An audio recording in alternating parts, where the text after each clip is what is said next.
आज हम लेकर आ गए हैं सेंट्रल टीचर एलिजिबिलिटी टेस्ट यानी सीटेट 2022 का प्रीवियस ईयर का पेपर। हमने आपसे कहा था ना कि हम सारे प्रीवियस ईयर के पेपर कराएंगे। ये हमारा सोशल साइंस का पेपर है, 6 to 8 के लिए है। ठीक है, पूरा सॉल्व है, 2.5 घंटे का पेपर होगा। 28/12/2022 को ये एग्ज़ाम हुआ था।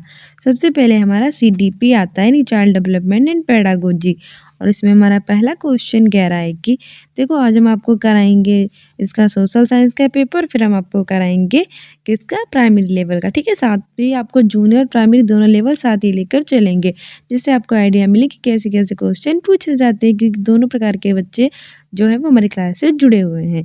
पहला क्वेश्चन कह रहा है कि बच्चों का शारीरिक विकास महत्वपूर्ण है क्योंकि यह बच्चों के सामाजिक व संज्ञानात्मक विकास को भी प्रभावित करता है। असर्शन और रीजन वाला है, यानी कथन और कारण वाला, कथन और तर्क वाला। तो the physical development of children is important as it also influence a child social and cognitive development. कारण कह रहा है, तर्क कह रहा है कि बचपन में विकास के सभी आयाम एक दूसरे से जुड़े हुए हैं तथा एक दूसरे को बेहद प्रभावित करते हैं। All aspects of developments are inter related in childhood and greatly influence. आपको कई सारे क्वेश्चंस को एक साथ पढ़ने की ज़रूरत नहीं है, ये प्रीवियस ईयर को आपको बहुत अच्छे से देखना है और इनके सभी क्वेश्चंस का आंसर सही से देने हैं, तब आप टॉप कर पाएंगे अपने एग्ज़ाम में। पिछले बार भी बच्चों ने यही किया था और काफ़ी अच्छे नंबर लेकर आए थे। ठीक है, आपको ये मत करना कि मुझे 10-12 क्वेश्चंस याद करने, नहीं, आप चाहे 5 ही क्वेश्चन करें पर बहुत अच्छे से करें। पहला कह रहा है कि both A and R true and R is the correct explanation of A, यानी कि और दोनों सही और सही व्याख्या करता है। दूसरा कह रहा है कि both A and R true but R is not the correct explanation of A, यानी कि दोनों सही है लेकिन व्याख्या नहीं कर रहा है। तीसरा कह रहा है कि A is true but R is false, यानी कि ए सही है लेकिन आर गलत है। और चौथा कह रहा है कि both A and R false, यानी कि आर दोनों गलत हैं। तो बताइए इसमें से कौन सा सही हो जाएगा? हो जाएगा ऑप्शन ए, और दोनों सही है, सही व्याख्या कर रहा है। ठीक है, हम जरा देख लेते हैं अपनी व्याख्या कि विकास के कुछ सिद्धांत है, जिसमें से एक सिद्धांत इस प्रकार है कि परस्पर संबंध का सिद्धांत। कैसा सिद्धांत? परस्पर संबंध, एक दूसरे से संबंध का सिद्धांत। किसी व्यक्ति का विकास जीवन में सभी पहलुओं के संतुलित परस्पर से परिलक्षित होता है और किसी भी पहलू में विकास दूसरे पहलू को भी प्रभावित करता है, यानी कि व्यक्ति का जो विकास होता है वो सिर्फ एक पहलू तक नहीं रहता है, वो कहीं ना कहीं एक दूसरे से जुड़कर उसके सारे पहलुओं को प्रभावित करता है। ठीक है, ये सही बात होती है, क्योंकि विकास ऐसा तो है नहीं कि एक जगह पर टिकासन डाल ले, वो तो सारे पहलुओं को प्रभावित करेगा ना।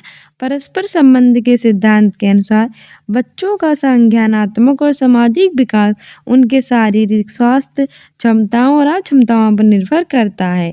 ठीक है, क्या होता है कि बच्चों का जो संज्ञानात्मक इनकी कॉग्निटिव और सामाजिक यानी कि सोशल डेवलपमेंट होता है, वो किसको प्रभावित करता है? उसकी फिजिकल हेल्थ को, उसकी कैपेसिटी को, और उसकी जो नॉन कैपेसिटी होती है उन सबको प्रभावित करता है। आगे कह रहा है कि यदि बच्चा कुपोषित है तो ये उसके मानसिक स्वास्थ्य, संज्ञानात्मक क्षमताओं और उसके प्रदर्शन आदि को प्रभावित कर सकता है। बिल्कुल सही बात है। एक ऐसा बच्चा जो कुपोषित है वो क्या करेगा? वो सिर्फ उसके शरीर को ही नहीं, उसके मस्तिष्क को, उसकी क्षमताएं, उसके प्रदर्शन करने का जो जरिया है उन सबको प्रभावित करेगा। इस तरह से हम कह सकते हैं कि विकास के जितने भी पहलू होते हैं वो एक दूसरे से क्या होते हैं? जुड़े हुए होते हैं और एक दूसरे को प्रभावित करते हैं, इसलिए और दोनों सही हैं और सही व्याख्या कर रहा है। ठीक है, अगला क्वेश्चन कह रहा है कि विकास का कौन सा सिद्धांत ये सुझाता है कि विकास सिर से शुरू होता है और फिर शरीर के बाकी हिस्सों में आगे बढ़ता है। The principle that suggests growth follows a pattern beginning from head and then proceeding to the rest of the body is. Option A समीप दूराभिमुख सिद्धांत, प्रोक्सिमोडिस्टल प्रिंसिपल। ऑप्शन बी है शीर्षगामी सिद्धांत, सेफलोकॉर्डल प्रिंसिपल। ऑप्शन सी है व्यक्तिगत विभिन्नताओं का सिद्धांत, principle of individuality. Option D है एकरूपता का सिद्धांत, प्रिंसिपल ऑफ यूनिफॉर्मिटी। सही आंसर हो जाएगा ऑप्शन बी, शीर्षगामी सिद्धांत है। विकास का वह सिद्धांत शीर्षगामी सिद्धांत बच जाता है जो कि कहता है कि विकास सिर से शुरू होता है फिर शरीर के बाकी हिस्सों में बढ़ता है।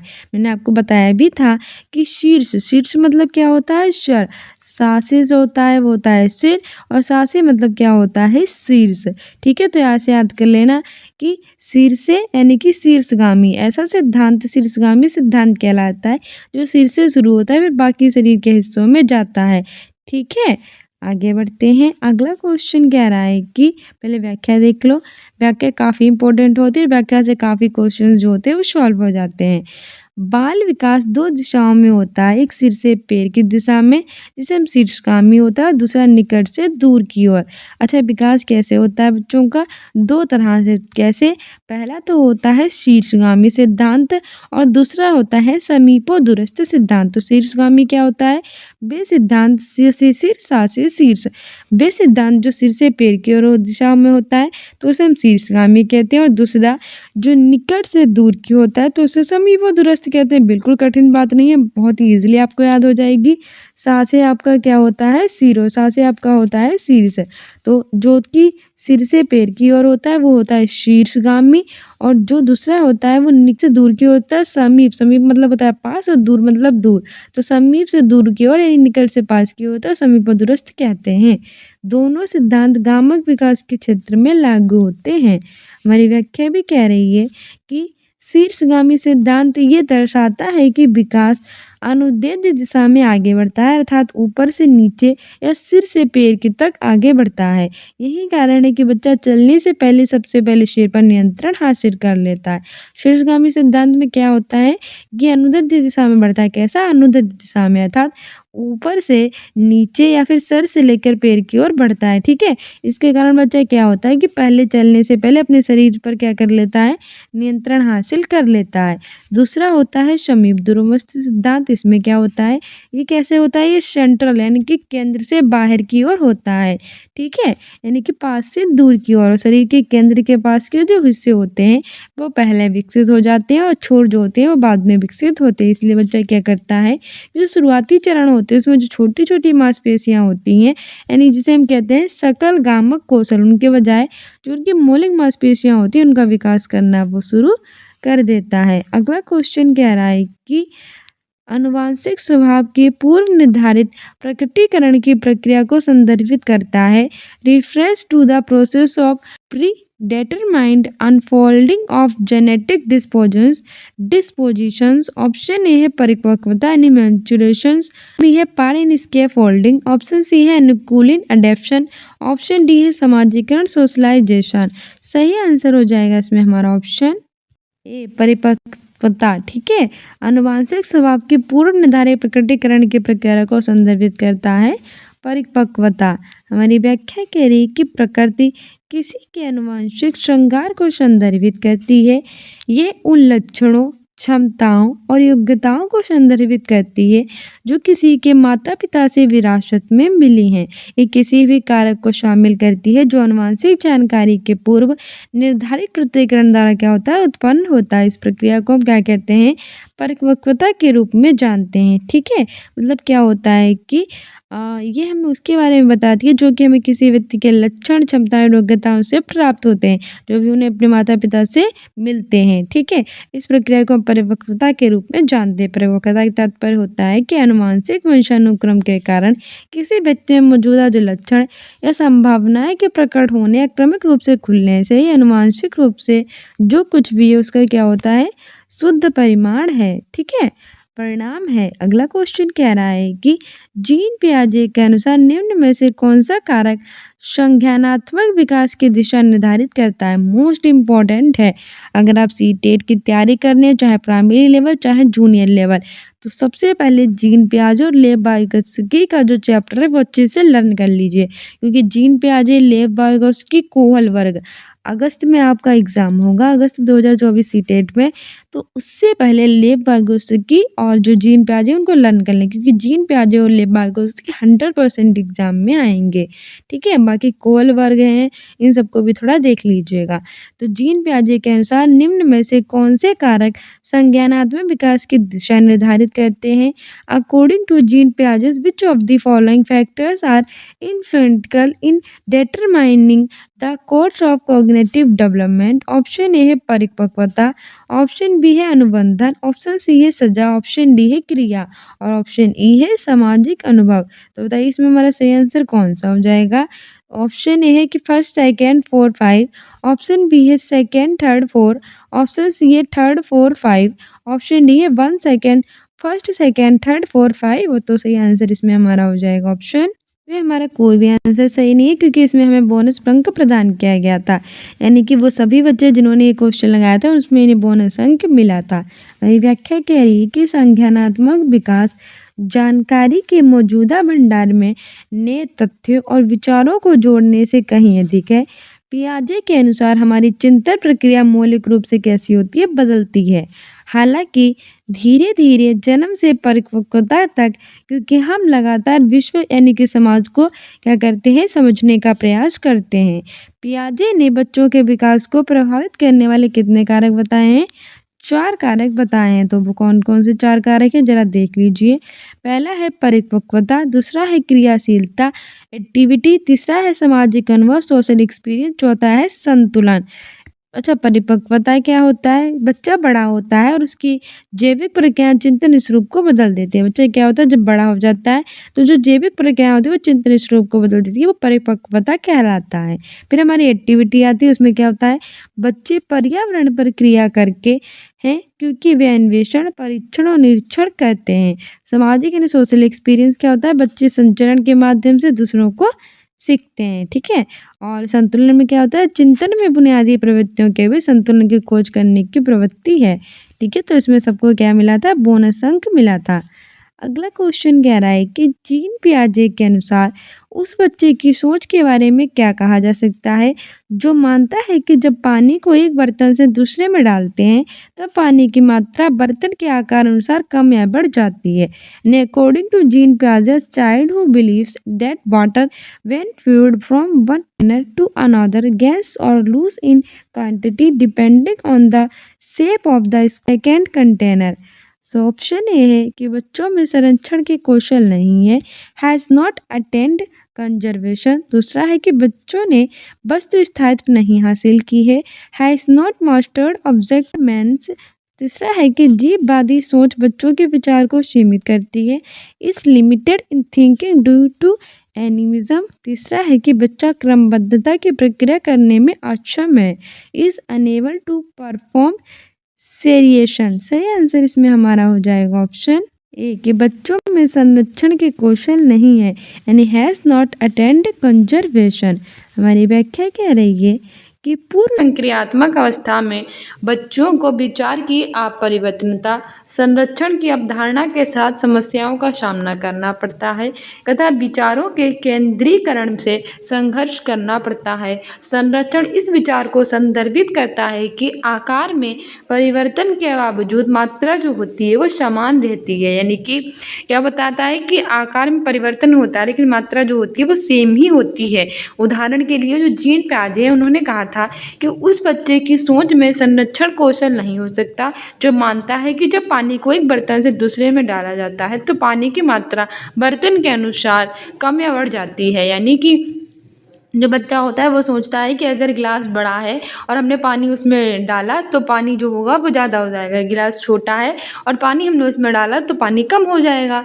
ठीक है, आगे बढ़ते हैं। अगला क्वेश्चन कह रहा है कि द्वारा दिए गए संज्ञानात्मक विकास के चरणों का सही क्रम क्या है? The correct sequence of stage of cognitive development given by पियाजे इज।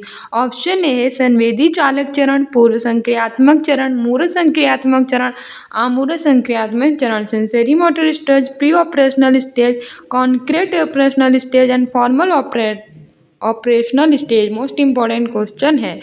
दूसरा है कि पूर्व संक्रियात्मक चरण, मूरत संक्रियात्मक चरण, संवेदी चालक चरण और आमूरत संक्रियात्मक चरण। तीसरा है कि आमूरत संक्रियात्मक चरण, मूरत संक्रियात्मक चरण, पूर्व संक्रियात्मक चरण और संवेदी चालक चरण। चौथा है कि संवेदी चालक चरण, मूरत संक्रियात्मक चरण, पूर्व संक्रियात्मक चरण और आमूरत संक्रियात्मक चरण। जैसे आप जानते हैं जो जीन पियाजे थे उनके कितने चरण हैं, टोटल 4 हैं। कौन कौन सा?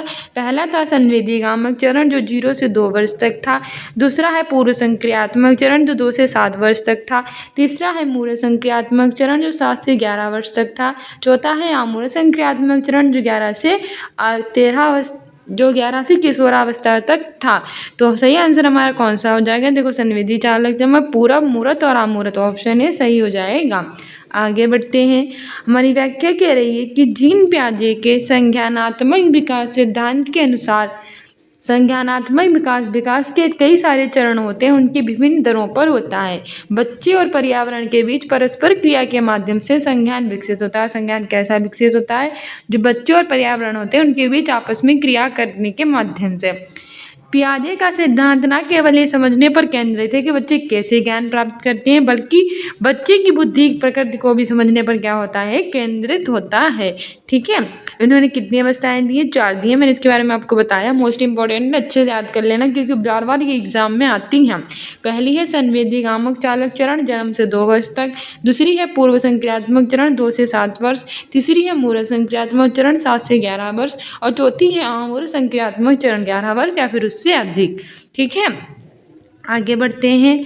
अगला क्वेश्चन कह रहा है कि नेहा खुद को अपनी माँ द्वारा लाई गई मिठाई जो मेहमानों के लिए है खाने से रोकती है, ये सोचकर के खाने से वे पकड़ी जा सकती है। कोहल वर्ग के सिद्धांत के अनुसार नेहा नैतिक विकास की किस अवस्था में है? तो कोहल वर्ग से भी एग्जाम में क्वेश्चन आते हैं, कोहल वर्ग से भी याद करके जाना। कोहल वर्ग, जीन पियाजे, वाइगोत्स्की, इन चैप्टर्स को अच्छे से लर्न कर देना। पहला है यांत्रिक सापेक्षता अभिविन्यास यानी इंस्ट्रूमेंटल पर्पस ओरिएंटेशन।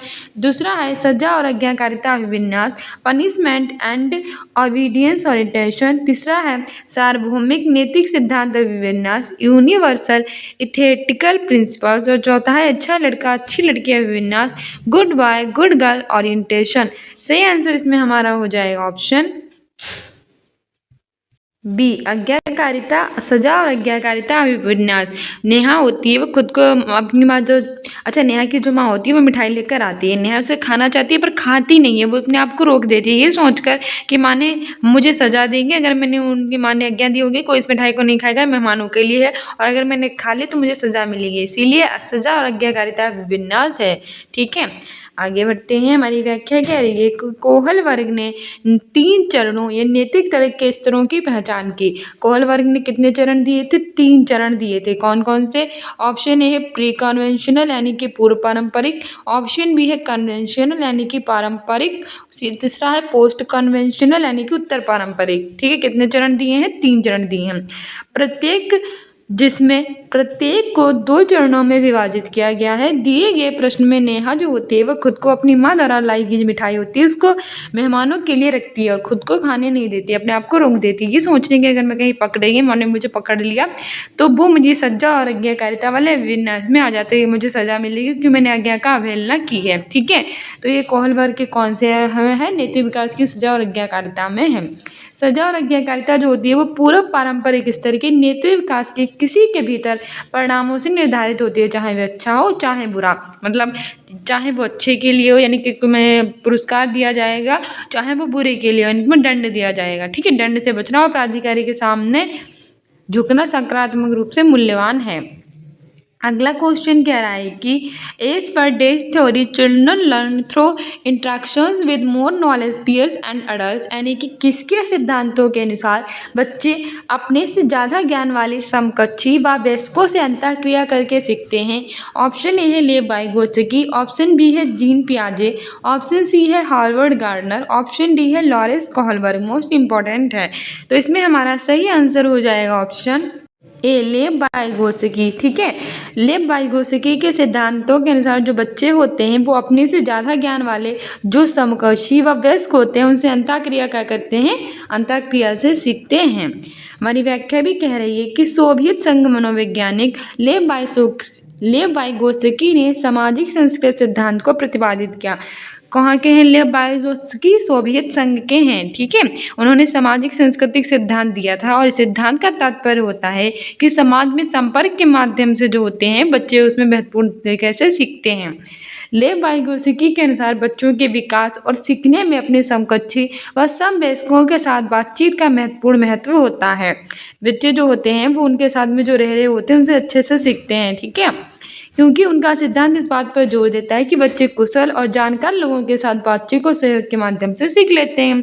अच्छा, लेव वाइगोत्स्की ने अंतःक्रिया के महत्व को 3 अवधारणाओं में प्रस्तुत किया है। कम से कम कितनी धारणाएं दी हैं इन्होंने? 3 धारणाएं। पहली है अधिक जानकार अन्य, दूसरी है माचान पाठ जिन्हें स्कैट फोल्डिंग कहते हैं, और तीसरा है समीपस्थ विकास का क्षेत्र।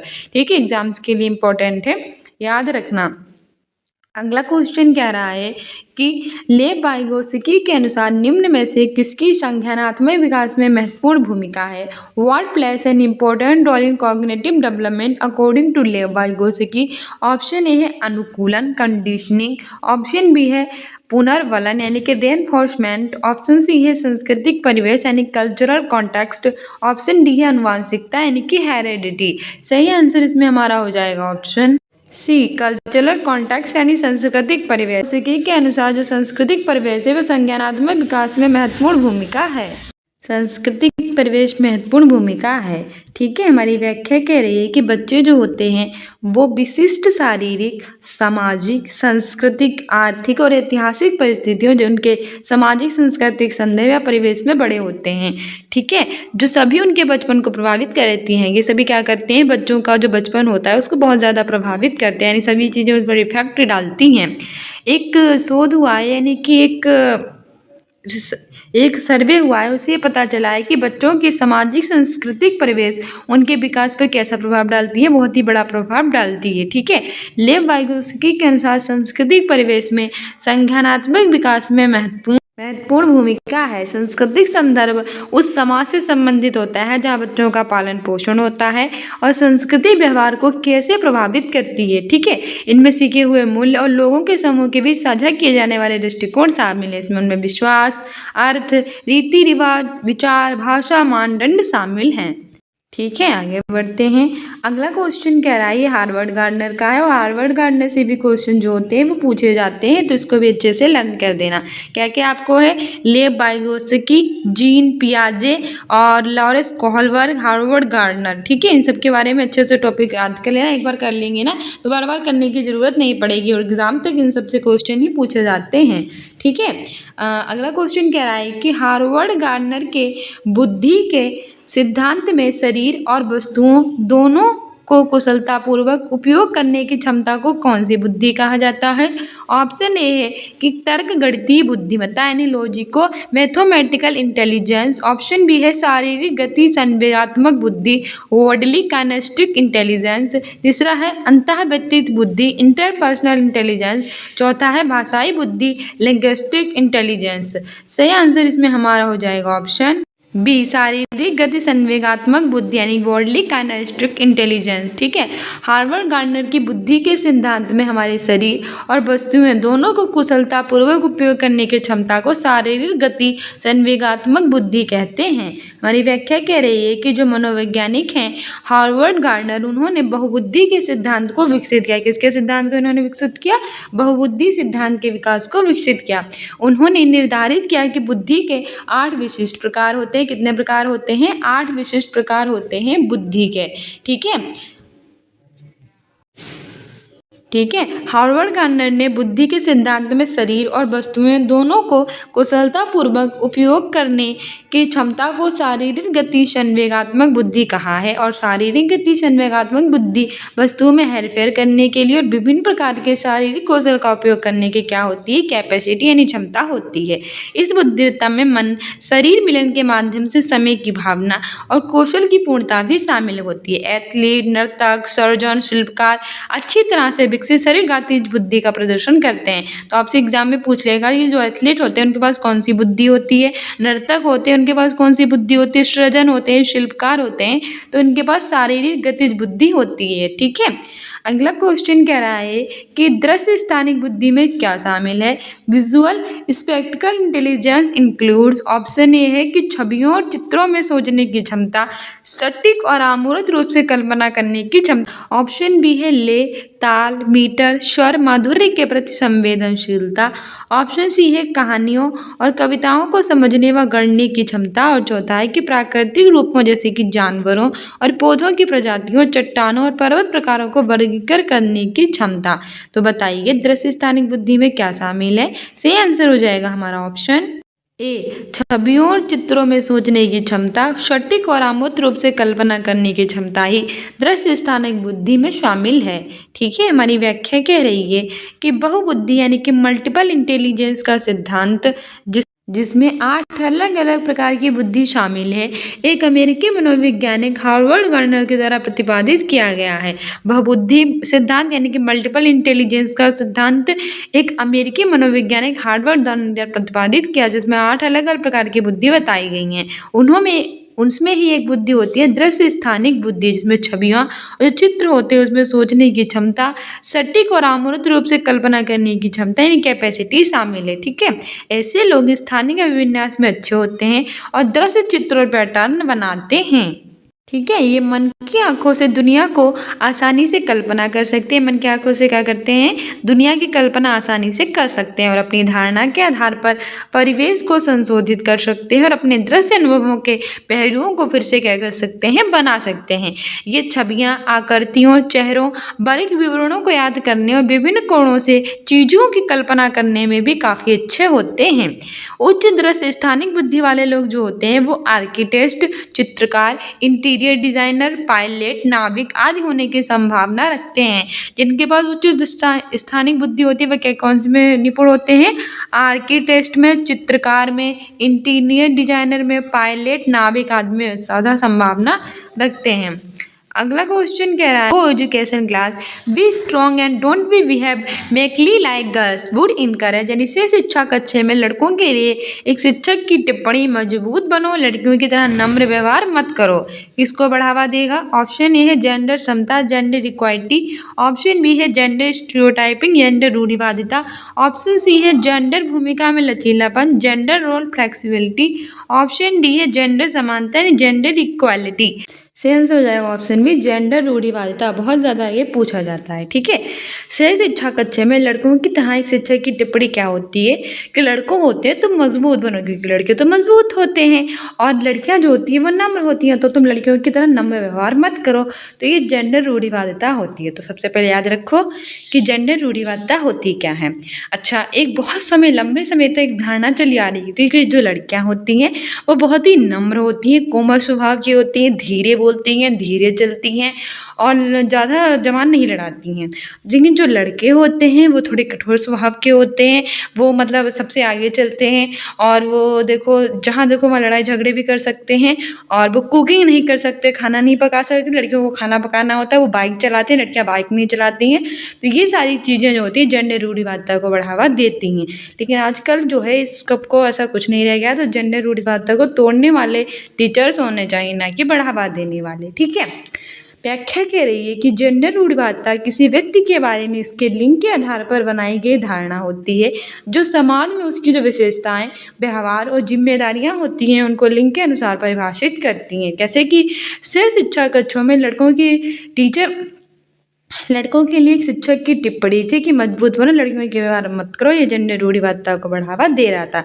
इस तरह से ये भी हो सकता है कि तुम लड़के हो, तुम खाना नहीं बना सकते, और तुम लड़कियां हो, तुम बाइक नहीं चला सकती। ठीक है। सब जेंडर रूढ़िवादिता को ही बढ़ावा देगा। अगला क्वेश्चन कह रहा है कि विविध शिक्षार्थियों वाली कक्षा में शैक्षणिक रणनीतियाँ क्या होनी चाहिए। What should be the pedagogical strategy in a classroom with Divers learning. Option A है उचित समावेशन, रीजनेबल अकोमोडेशन। ऑप्शन बी है मानकीकृत मूल्यांकन, स्टैंडर्डाइज असेसमेंट। ऑप्शन सी है गैर प्रासंगिक पाठ्यक्रम, डी कंटेक्सचुअलाइज्ड करिकुलम। ऑप्शन डी है दृष्टिकोण में अनम्यता, इन फ्लेक्सिबिलिटी इन अप्रोच। सही आंसर इसमें हमारा हो जाएगा ऑप्शन ए उचित समावेशन एंड रीजनेबल अकोमोडेशन। ठीक है, विविध शिक्षार्थियों वाली कक्षा में शैक्षिक रणनीतियाँ उचित समावेशन होनी चाहिए। हमारी व्याख्या भी कह रही है कि विविध शिक्षार्थियों वाली कक्षा में शैक्षिक रणनीतियाँ उचित समावेशन होना चाहिए। समावेशी कक्षा कौन सी शिक्षा होती है? एक ऐसी शिक्षा जिसमें सामान्य और विशेष आवश्यकता वाले दोनों बच्चे एक साथ शिक्षा ग्रहण करते हैं, उसे हम समावेशी शिक्षा कहते हैं। ठीक है, और जो क्लासरूम में करते हैं उसे हम समावेशी कक्षा कहते हैं, जिसमें शारीरिक, बौद्धिक, सामाजिक, भाषाई और अन्य विकलांगता स्थितियों की परवाह किए बिना सभी बच्चे एक साथ शामिल होते हैं। विविध शिक्षार्थियों के साथ एक समावेशी कक्षा में सहकर्मी स्वीकृति की सुविधा के लिए सहयोगी अधिगम और संवेशकों को सीखने की प्रक्रिया को बढ़ावा दिया जाता है। ठीक है, इसमें क्या किया जाता है कि इसमें ऐसे बच्चों को बढ़ावा दिया जाता है जो कैसे भी बैकग्राउंड से होते हैं। ठीक है, इसमें भेदभाव नहीं किया जाता है। अगला क्वेश्चन कह रहा है कि सीखने के लिए मूल्यांकन का एक महत्वपूर्ण पहलू क्या है? Which of the following is an important aspects of related to assessment for learning. Option है कि मूल्यांकन की किसी एक ही रणनीति से बच्चे की प्रगति व अधिगम की संपूर्ण जानकारी का पता किया जा सकता है। Single strategy of assessment can provide a complete information about a child's progress and learning. दूसरा है ये सीखने में होने वाले बदलाव का अवलोकन करता है। It serves to observe change in learning progress over time. तीसरा है ये बच्चों की व्यक्तिगत व विशिष्ट जरूरतों को नहीं पहचानता। It does not identify individual and specific needs to all children. और चौथा है शिक्षकों को मानसिक मंदबुद्धि वाले बच्चों को पहचानने में मदद करता है। It helps teachers to identify childrens who are mentally retarded. सही आंसर इसमें हमारा हो जाएगा ऑप्शन बी, ये सीखने में होने वाले बदलावों का अवलोकन करता है। हमारी व्याख्या कह रही है कि मूल्यांकन सीखने की प्रक्रिया में सुधार के उद्देश्य के लिए जानकारी को एकत्र करने, उसे प्राप्त करने और उपयोग करने की एक प्रक्रिया होती है। मूल्यांकन छात्र के सीखने की क्षमता का निर्णय लेने की जानकारी एकत्र करने का एक व्यवस्थित तरीका है। सीखने के लिए मूल्यांकन का एक महत्वपूर्ण पहलू सीखने में होने वाले बदलाव का अवलोकन करने से होता है। इस मूल्यांकन में क्या होता है कि शिक्षण और सीखने की प्रक्रिया के दौरान बच्चों की क्या प्रगति होती है, कितना वो सीखते हैं, कितना उन्हें सीखना भी बाकी है, क्या क्या प्रोसेस करें जिससे वो अच्छे से सीख सकें, इन सब में चीजें की जाती हैं। ठीक है, उनकी सीखने की जरूरत हो जानने, उचित रणनीति का चयन करने के अंतर को भरने में भी मदद करता है। आगे बढ़ते हैं।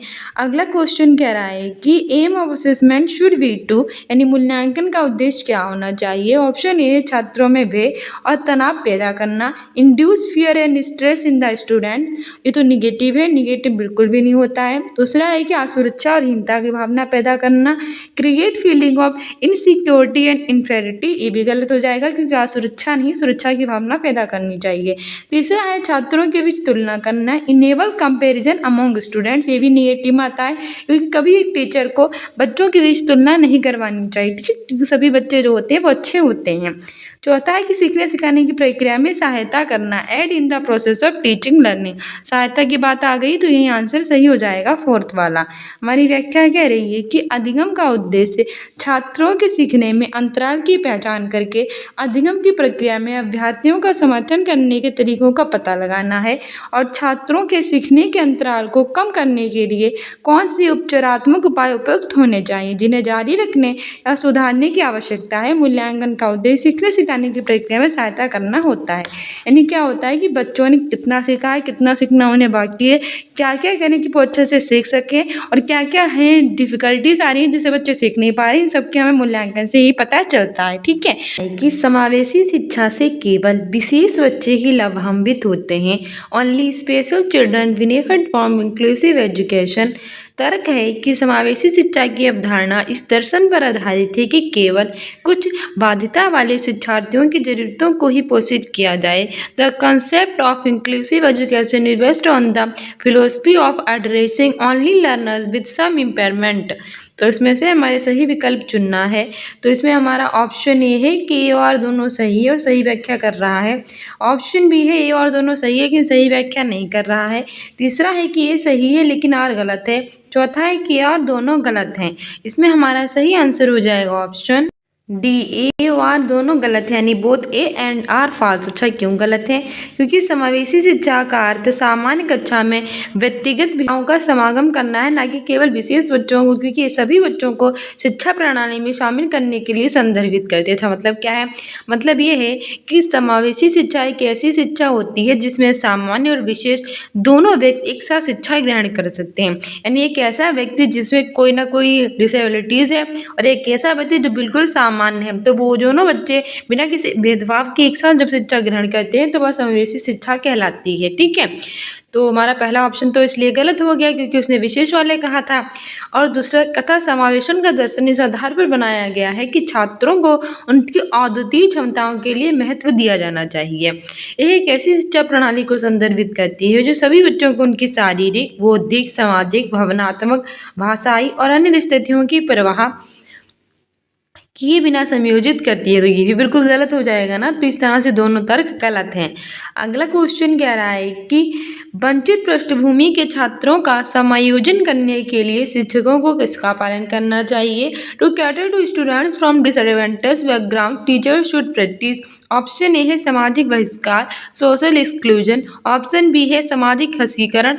ऑप्शन सी है मानकीकृत पाठ्यक्रम, स्टैंडर्डाइज करिकुलम। ऑप्शन डी है विभेदित निसम, डिफरेंटेड इंस्ट्रक्शंस। तो इसमें हमारा सही आंसर हो जाएगा ऑप्शन डी। ठीक है, विभेदित निर्देश। वंचित पृष्ठभूमि को छात्रों का समायोजन करने के लिए शिक्षकों को विभेदित निर्देश पालन करना चाहिए। ठीक है, हमारी व्याख्या कह रही है कि वंचित पृष्ठभूमि क्या होती है?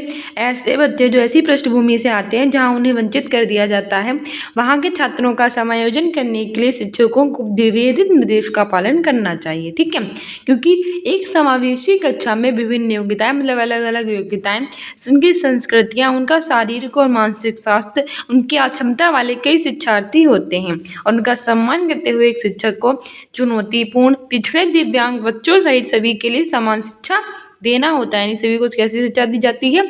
एक समान शिक्षा दी जाती है। किसी प्रकार से किसी के प्रकार कोई भी भेदभाव नहीं किया जाता है। विभेदित निर्देशात्मक रणनीतियों का उपयोग करना व्यक्तिगत छात्रों की सीखने की गति का सम्मान करना होता है। ठीक है, छात्रों की सीखने की जो गति होती है वो समान नहीं होती है। कोई बच्चा बहुत फास्ट लर्न कर लेता है और कोई बच्चा बहुत ही स्लो लर्न करता है, तो उन दोनों का सम्मान करना पड़ता है और उन्हें सही ढंग से सिखाना होता है। इस प्रकार हम विचार कर सकते हैं कि विभिन्न शिक्षण शैलियाँ विविध कक्षाओं में छात्रों के सीखने की सुविधा जो होती हैं वो प्रदान करती हैं। ठीक है, अगला क्वेश्चन कह रहा है कि निम्नलिखित में से कौन सा शारीरिक गति विकलांगता से जूझते विद्यार्थियों के लिए गतिशीलता सहायक तकनीक का उदाहरण है? This is an example of technology to add mobility for students with locomotor disability. Option A है पहिया कुर्सी, व्हील चेयर। ऑप्शन बी है बड़ी मुद्रण वाली किताबें, large print books. Option C है शब्द भविष्यवाणी वाला software, word prediction software. Option D है स्पर्श सामग्री, टैक्टल मटेरियल्स। तो इसमें हमारा सही आंसर हो जाएगा ऑप्शन ए, पहिया कुर्सी यानी कि व्हील चेयर। ठीक है, व्हील चेयर जो होती है वो शारीरिक गति विकलांगता से जूझ रहा जो विद्यार्थी है उसके लिए गतिशील सहायक तकनीक का उदाहरण है। हमारी व्याख्या भी कह रही है कि सामान्य अर्थों में शारीरिक गति विकलांगता ऐसी शारीरिक और मानसिक अक्षमता होती है जिसके चलते कोई व्यक्ति सामान्य व्यक्तियों की तरह किसी कार्य को करने में अक्षम होता है। यानी कि क्या होता है, जो शारीरिक गति विकलांगता एक ऐसी विकलांगता होती है जो मानसिक और या फिर शारीरिक अक्षमता होती है जिसके चलते क्या होता है, कोई सामान्य व्यक्ति होता है वो दूसरे, इसमें क्या होता है, इस जूझ रहा जो विद्यार्थी होता है वो सामान्य व्यक्ति की तरह कोई भी कार्य अच्छे से नहीं कर पाता है। ठीक है, जैसे कि सामान्य व्यक्ति काम कर पाते हैं वैसा करने में वो अक्षम होता है, यानी कि नहीं कर पाता है। शारीरिक गति विकलांगता से जूझ रहे विद्यार्थियों के लिए गतिशीलता सहायक तकनीक का उदाहरण है पहिया कुर्सी यानी कि व्हील चेयर। शारीरिक गति विकलांगता वाले छात्रों के सफल समावेश बुनियादी ढांचे की आवश्यकता होती है, क्योंकि समावेश तभी सफल होता है जब विद्यालय बच्चों की सीखने की जरूरतों के लिए उचित रूप से प्रतिक्रिया करते हैं। यानी कि तभी बच्चे सब सीखते हैं जब विद्यालय उसकी हेल्प करता है। बच्चे जैसे होते हैं जो चल नहीं पाता उनके लिए ऐसी बनवाते हैं, व्हील चेयर वगैरह देते हैं जिससे वो आसानी से चल सके, अलग अलग वातावरण प्रदान करते हैं। भूतल पर कक्षाएं आवंटित करने का प्रावधान उन्हें विभिन्न शिक्षण गतिविधियों में आसानी से भाग लेने और स्वतंत्र रूप से एक स्थान से दूसरे स्थान पर पहुंचने में मदद करेगा। अच्छा, चौथी मंजिल पे आपने क्या रखा है कि क्लासेस रखी है, बच्चा डिसेबल है, ऊपर नहीं जा सकता तो उसको तो क्लासेस नहीं मिल पाएंगी ना, और और जाने में उसे बहुत ज़्यादा तकलीफ भी होगी, तो कैसे जा पाएगा वो। तो उसके लिए हम क्या कर सकते हैं कि भूतल यानी कि सबसे नीचे ही क्लासेस जो है उसकी व्यवस्था कर सकते हैं, और भी कई उन्हें हेल्प दे सकते हैं। अगला क्वेश्चन कह रहा है कि गणितीय अवधारणाओं और गणना में कठिनाइयाँ किन छात्रों की विशिष्ट विशेषताएं हैं। Difficulties in mathematical concepts and computations are typical characteristics of students with. Option A गुणज वैकल्य डिस्कैलकुलिया मोस्ट इंपॉर्टेंट है, और इससे तो डेफिनेटली सीटेड एग्जाम में क्वेश्चन आता है। ऑप्शन ए है डिसलेक्सिया पठन वैकल्य, ऑप्शन सी है डिस्ग्राफिया लेखन वैकल्य, ऑप्शन डी है ओल्टेज यानी कि संवलीनता। तो गणितीय अवधारणाएं और गणना करने में कठिनाइयां हो रही, तो हर बार हम आपको बताते हैं, पिछली बार भी प्रीवियस ईयर में बताए थे और इसी एग्जाम में क्वेश्चन भी आए थे। मैंने आपको बताया था जहाँ पे गणित आ जाए वहाँ पे गुणा भाग आएगा तो गुणज आ जाएगा, ठीक है। गा से गणित और गा से गुणज, तो जहाँ पे मैथमेटिक्स वगैरह यानी गणित ही होती है वहाँ पे क्या होता है, गुणज होता है यानी कि डिस्कैलकुलिया होती है। अगर उसकी गणितीय अवधारणा गणना करने में कठिनाई होती है तो उसे डिस्कैलकुलिया यानी गुणज वैकल्य होगी, ठीक है। पढ़ने में होगी तो डिसलेक्सिया होता, लिखने में होता है तो डिस्ग्राफिया होता, ठीक है। तो ऑप्शन यही सही हो जाएगा। हमारी व्याख्या भी कह रही है कि गणितीय अवधारणाओं और गणना में कठिनाइयाँ गुणज वैकल्य वाले छात्रों की क्या होती है, विशेषताएं, ठीक है। डिस्कैलकुलिया गुणज वैकल्य एक गणितीय अक्षमता है। कैसी अक्षमता है, मैथमेटिक्स से रिलेटेड इन्हें प्रॉब्लम होती है। शिक्षार्थी जो होता है वो अच्छे से गुणा भाग वगैरह नहीं कर पाता, नंबर में उन्हें समस्या होती है। इसमें क्या क्या हो सकता है कि उन्हें गिनने में कठिनाई होती है। जैसे हम जो नोट वगैरह हैं या कुछ भी हैं गुणा भाग ये सब गिनते हुए चले जाते हैं पर वो नहीं गिन पाते, जिन्हें डिस्कैलकुलिया होती है। चीज़ों को क्रम में व्यवस्थित करने में कठिनाई होती है। क्रम से कुछ चीज़ें ऐसे ऐसे रखी होती है तो वो क्रम से उन चीज़ों को नहीं रख पाते हैं। मात्रा, स्थानीय मानों सकारात्मक और नकारात्मक दोनों ही अवधारणाओं को समझने में उन्हें क्या होती है, कठिनाई। ना तो वे पॉजिटिव चीज़ें समझ पाते हैं, ना तो वो निगेटिव में, ना तो मात्रा ना ही स्थानीय मान, इन सभी चीज़ों को नहीं समझ पाते, उन्हें समझने क्या होती है, प्रॉब्लम होती है, ठीक है। आगे बढ़ते हैं। अगला क्वेश्चन कह रहा है कि रचनात्मक बच्चों के विशिष्ट पहचान विशेषताओं में शामिल है। Typical identifying characteristics of creative children include. Option A है विचारों की अनम्यता, rigidity for ideas. Option B है ऊब के लिए उच्च सहिष्णुता, high tolerance for boredom. Option C है जटिलता के लिए वरीयता, preference for complexity. Option D हमारा है अभिसारी सोच, कॉन्वर्जेंट थिंकिंग। तो इसमें हमारा सही आंसर हो जाएगा ऑप्शन सी, जटिलता के लिए वरीयता, प्रेफरेंस फॉर कॉम्प्लेक्सिटी, ठीक है। रचनात्मक बच्चों की विशिष्ट पहचान विशेषताओं में ये शामिल है। हमारी व्याख्या कह रही है कि रचनात्मक बच्चे वे होते हैं जो कि कई क्षेत्रों में उच्च प्रदर्शन क्षमता दिखाते हैं। अच्छा, ऐसे बच्चे क्या होते हैं, ऐसे बच्चे हम रचनात्मक बच्चे कहलाते हैं जो कई सारे क्षेत्रों में अपना उच्च प्रदर्शन करते हैं। वो क्या करते हैं, कभी ड्राइंग में अच्छे होते हैं, कभी मैथमेटिक्स में अच्छे होते हैं, कोई डांस में अच्छा होता है, कोई सिंगिंग में अच्छा होता है, मतलब कई सारे गुण उनमें होते हैं और सब में वो अच्छा प्रदर्शन करते हैं। तो वो बच्चे होते हैं रचनात्मक बच्चे। जैसे कि कलात्मक और रचनात्मक कार्य, नेतृत्व की गुणवत्ता, अवलोकन की उत्सुकता आदि। कलात्मक मतलब ड्राइंग वगैरह में अच्छे होंगे, या फिर कोई भी चीज़ है उसको कला करने में अच्छे होंगे, पेंटिंग वगैरह में अच्छे होंगे, रचना करते होंगे, क्रिएटिविटी उनके अंदर होगी। पुराने आइडियाज़ जो होंगे उनको नए आइडियाज़ का रूप दे देकर पुरानी चीज़ों को नया बना देते होंगे। नेतृत्व करने की गुण होता है उनमें। कहते हैं कई सारे बच्चे क्या होते हैं, उनकी नेतृत्व करने की क्षमता होती है। ये क्षमता क्या होती है, मान यहाँ पे ना क्या 4 बच्चे हैं, ठीक है, चारों एक ही उम्र के हैं और एक ही क्लास में पढ़ते हैं, पर इसमें से जो एक बच्चा होगा वो तीनों को कुछ ना कुछ बताएगा कि तुम ऐसे काम करो, तुम ऐसे काम करो, तुम ऐसे काम करो, जाओ तुम ये वाले फॉर्म फिल करो, तो मतलब इस तरह से काम करोगे तो ये अच्छा होगा, इस तरह से करोगे तो अच्छा होगा। मतलब इसमें नेतृत्व करने की क्षमता होगी। ये तीनों बच्चों को अपने साथ में लेकर चलेगा। ये क्या बनेगा, इसमें कैप्टन बनेगा, ठीक है। ये कि तुम जो क्लास में कुछ लोग होते हैं मॉनिटर होते हैं, कुछ लोग जो होते हैं वो नेतृत्व करने की उनके अंदर गुण होता है, तो वही गुण होता है रचनात्मक बच्चों में। अवलोकन करने की उत्सुकता आदि। फिर क्या होता है, मौलिक विचार और अभिव्यक्ति का होना, उनमें मौलिक विचार आते हैं, वो अपनी चीज़ों को अच्छे से व्यक्त कर पाते हैं। असंभव चीज़ों के बीच संबंध का होना, जैसे कि इन दोनों चीज़ों के बीच में असंभव कोई भी संबंध नहीं है, फिर भी इनके बीच में कोई ना संबंध वो लेकर ही आ जाएंगे। जिज्ञासा, बहिमुखी और स्वभाव में महत्वाकांक्षी होते हैं। जिज्ञासा मतलब नई नई चीज़ें जो होती हैं उनको जानने की इनके अंदर रुचि पैदा होती है। चाहे ये लोग ना रट्टू तोता नहीं होते हैं, किसी भी चीज़ को समझना चाहते हैं, ना कि उन्हें सिर्फ रटना चाहते हैं। अगर मैथमेटिक्स में कोई प्रॉब्लम है तो ये जानेंगे ये प्रॉब्लम क्यों है, अगर साइंस में कुछ भी है तो जानेंगे क्यों है, ठीक है। यानी कि जब उनके अंदर जिज्ञासा होती है नई नई चीज़ों को जानने की, वो बहिर्मुखी होते हैं, यानी सभी के साथ अच्छा संबंध बनाकर चलते हैं और स्वभाव में भी महत्वाकांक्षी होते हैं। इसके अतिरिक्त जल्दी से सोचने और समस्याओं को नए नवीन तरीके से हल करने में रुचि का होना, यानी कि कोई भी प्रॉब्लम होती है उसको जल्दी से सोच लेते हैं, उसे कैसे हल किया जाता है उसके लिए नए तरीकों को खोजते हैं, पुरानी पद्धति से नहीं चलते, अपनी खुद की पद्धति बनाते हैं। जटिलता के लिए वरीयता का होना, ठीक है, ये सब होती है रचनात्मक बच्चों की विशेषताएं।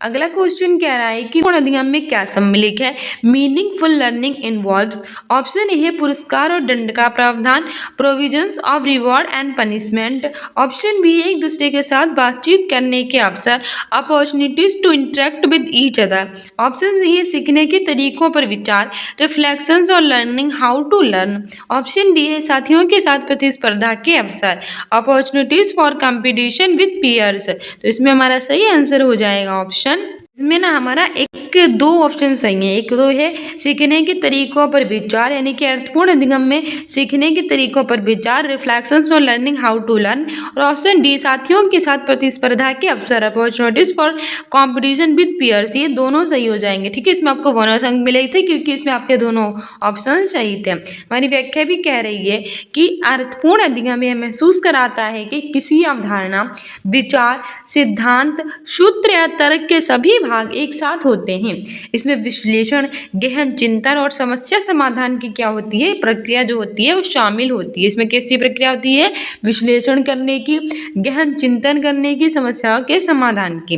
अधिगम के दौरान शिक्षक को सूचना का विश्लेषण करने में मदद करनी चाहिए ताकि छात्र जो होते हैं उनके बारे में क्या कर सके, थिंकिंग कर सकें और गहन चिंतन भी उनके अंदर विकसित कर सकें। जब बच्चे गहन चिंतन करने लगेंगे तो कोई भी समस्या यानी कोई भी प्रॉब्लम होती है उसके सोल्यूशन में उनका उपयोग भी कर सकेंगे, ठीक है। अर्थपूर्ण अधिगम में सम्मिलित है एक दूसरे के साथ बातचीत करने के अवसर और सीखने के तरीकों पर विचार, ये दोनों इसमें शामिल होते हैं। अगला क्वेश्चन कह रहा है कि शिक्षार्थी केंद्रित दृष्टिकोण वह है जहां पाठ्य पुस्तक सभी सीखने का केंद्र है। Learner centred approach is one where textbook is the centre of all learning. दूसरा है कि माध्यमिक विद्यालय में छात्र सबसे अच्छा सीखते हैं जब पाठ्य पुस्तक को पुनः पेश करने के लिए कहा जाता है। Student in middle school learn best when asked to read the text as it is. तो इसमें हमारा सही विकल्प चुनना है। पहला है कि दोनों सही है और सही व्याख्या कर रहा है, दूसरा है सही तो है पर व्याख्या सही नहीं कर रहा है, तीसरा हमारा कह रहा है कि ये सही है और आर गलत है, और चौथा कह रहा है कि और दोनों गलत हैं। तो इसमें हमारा सही आंसर हो जाएगा ऑप्शन डी, ई और आर दोनों गलत है, यानी both A and R false. तो क्यों गलत है जरा देख लेते हैं। शिक्षार्थी केंद्रित दृष्टिकोण में शिक्षार्थी या फिर बच्चे जो होते हैं वो शैक्षिक कार्यक्रम का मुख्य केंद्र बिंदु होते हैं, ना कि कौन होता है, पाठ्य पुस्तक नहीं होती, कौन होते हैं, बच्चे होते हैं। इसका समग्र लक्ष्य बच्चों का सर्वांगीण विकास करना, न कि केवल ज्ञान प्राप्त करना। मतलब इसमें क्या होता है कि जो बच्चे होते हैं वो सेंटर में होते हैं, उसकी जो पाठ्य पुस्तक होती है वो सेंटर में नहीं होती है। इसमें सिर्फ जो पाठ है उसको खत्म करने पर ध्यान नहीं दिया जाता है, इसमें बच्चों के सर्वांगीण विकास पर ध्यान दिया जाता है कि एक जो बच्चा है उसका विकास सही से हो, ठीक है। अगर केवल उसे रट्टू तोता बनाना ये नहीं है। इस प्रकार कथन जो है वो गलत है। माध्यमिक विद्यालय में छात्र सबसे अच्छा सीखते हैं जब पाठ्य पुस्तक को पुनः पेश करने के लिए कहा जाता है। ये तर्क भी कैसे होती है, गलत, क्योंकि 2005 यानी कि 2005 में एनसीएफ यानी कि नेशनल करिकुलम फ्रेमवर्क ने स्पष्ट भी कर दिया था कि शिक्षार्थियों की सीखने की क्रिया में उनकी क्या होती है, भागीदारी सीखने के श्रेष्ठतम परिणाम पाने की कुंजी होती है, इसलिए और दोनों गलत हैं। अगला क्वेश्चन कह रहा है कि एक सामाजिक रचनात्मक कक्षा में अधिगम in a socio constructive classroom learning. Option A है कि बच्चों के व्यवहार में स्थायी रूप से मापने योग्य परिवर्तन है, is a permanent measurable change is child's behaviour. Option B है ज्ञान के सह निर्माण की एक प्रक्रिया है, is a process of co construction of knowledge. Option C है एक उद्दीपन और प्रतिक्रिया के युग्म से होता है, happens by pairing of stimulus and response. Option D है तब होता है जब छात्रों को सकारात्मक पुनर्वलन पेशकश की जाती है, takes place when the students are offered positive reinforcement. सही आंसर हो जाएगा ऑप्शन बी, ठीक है।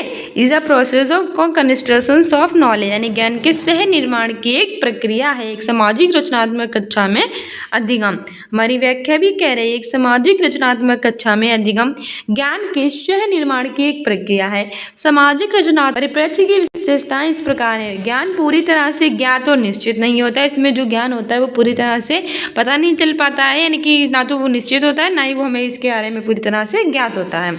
अधिगमकर्ता अनुभवों के माध्यम से ज्ञान के व्यक्तिगत निर्माण में सक्रिय भूमिका निभाते हैं। जो अधिगमकर्ता होते हैं वो क्या करते हैं, जो अनुभव होते हैं उनके माध्यम से जो ज्ञान का व्यवस्थित निर्माण होता है उसमें एक पॉजिटिव की भूमिका निभाते हैं, ना कि निगेटिव की। ठीक है, अधिगम एक सामाजिक प्रक्रिया होती है। कैसी होती है, सबसे पहले तो याद रखना ये हमारा सीटेट है, और सीटेट की एग्जाम में पॉजिटिव वर्ड को ही लेना चाहिए, निगेटिव वर्ड नहीं होंगे। प्रक्रिया है एक समाज की प्रक्रिया है जिसमें अधिगमकर्ता ऐसे अर्थ का निर्माण करता है जो पूर्व ज्ञान और नवीन अधिगम की घटनाओं की अंतःक्रिया या शिक्षकों की मदद से क्या होता है, प्रभावित होता है, और यह अधिगमकर्ता की विशिष्टता और जटिलता को भी स्वीकार करता है। अगला क्वेश्चन कह रहा है कि अधिगम के लिए उचित कक्षा वातावरण का आधार होने चाहिए। Should be the best conducive classroom environment for learning. पहला है अनुकूलन और पुनर्वलन के सिद्धांत, principles of conditioning and reinforcement. Option B है प्रतिस्पर्धा और व्यक्तिवाद। ऑप्शन सी है सहयोग और सहकारात्मकता, cooperation and collaboration. Option D है पृथक्करण व नामीकरण, यानी सेग्रेगेशन एंड लेबलिंग।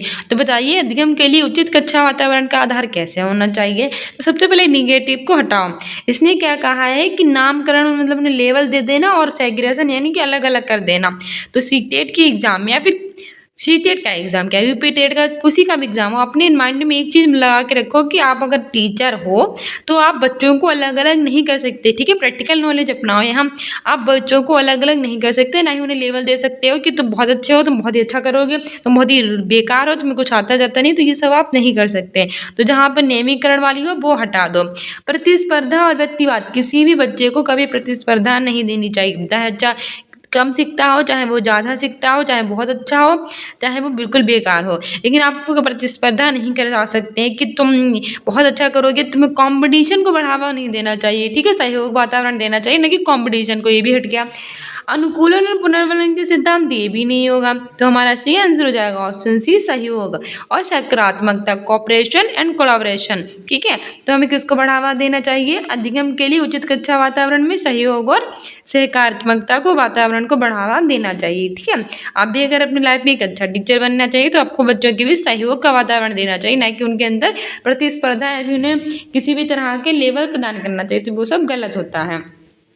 व्याख्या कह रही है कि कक्षा का वातावरण उन महत्वपूर्ण कारकों में से एक है जो अर्थपूर्ण अधिगम के लिए क्या होते हैं, उत्तरदायी हैं। कक्षा का वातावरण अधिगम और अवधारणा के प्रति जो छात्र की रुचि होती है, जो उनकी जिज्ञासा होती है, उनको क्या करता है, तय करता है। कक्षा का वातावरण सहयोग और सकारात्मक अधिगम के लिए उचित कक्षा वातावरण क्या क्या होने चाहिए, आधार होने चाहिए, सहयोग और सकारात्मकता। साथ ही बच्चों के साथ हमें क्या करनी चाहिए, भागीदारी करनी चाहिए, सहभागिता पर ध्यान देना चाहिए, ये सब इनके साथ करना चाहिए। उनका सहयोग और सहयोग करना चाहिए, शिक्षार्थी और सहयोगी होना चाहिए। शिक्षार्थी ये भी जानते हैं कि कक्षा का वातावरण सकारात्मक होने पर व्यक्तिगत रूप से महत्व दिया जाता है। वही बात है कि अगर हम बच्चों के साथ भाग करेंगे, एक साथ उनके साथ कंपटीशन की भावना नहीं रखेंगे, सबको एक साथ बढ़ने में सहयोग करेंगे, किसी को प्रॉब्लम हो रही है तो बच्चों को देख कहेंगे कि क्यों प्रॉब्लम हो रही है, तो मुझे बताओ, नहीं मतलब उनकी सहयोग करेंगे, ना कि उन्हें प्रतिस्पर्धा के लिए बढ़ावा देंगे। ठीक है, अगला क्वेश्चन कह रहा है कि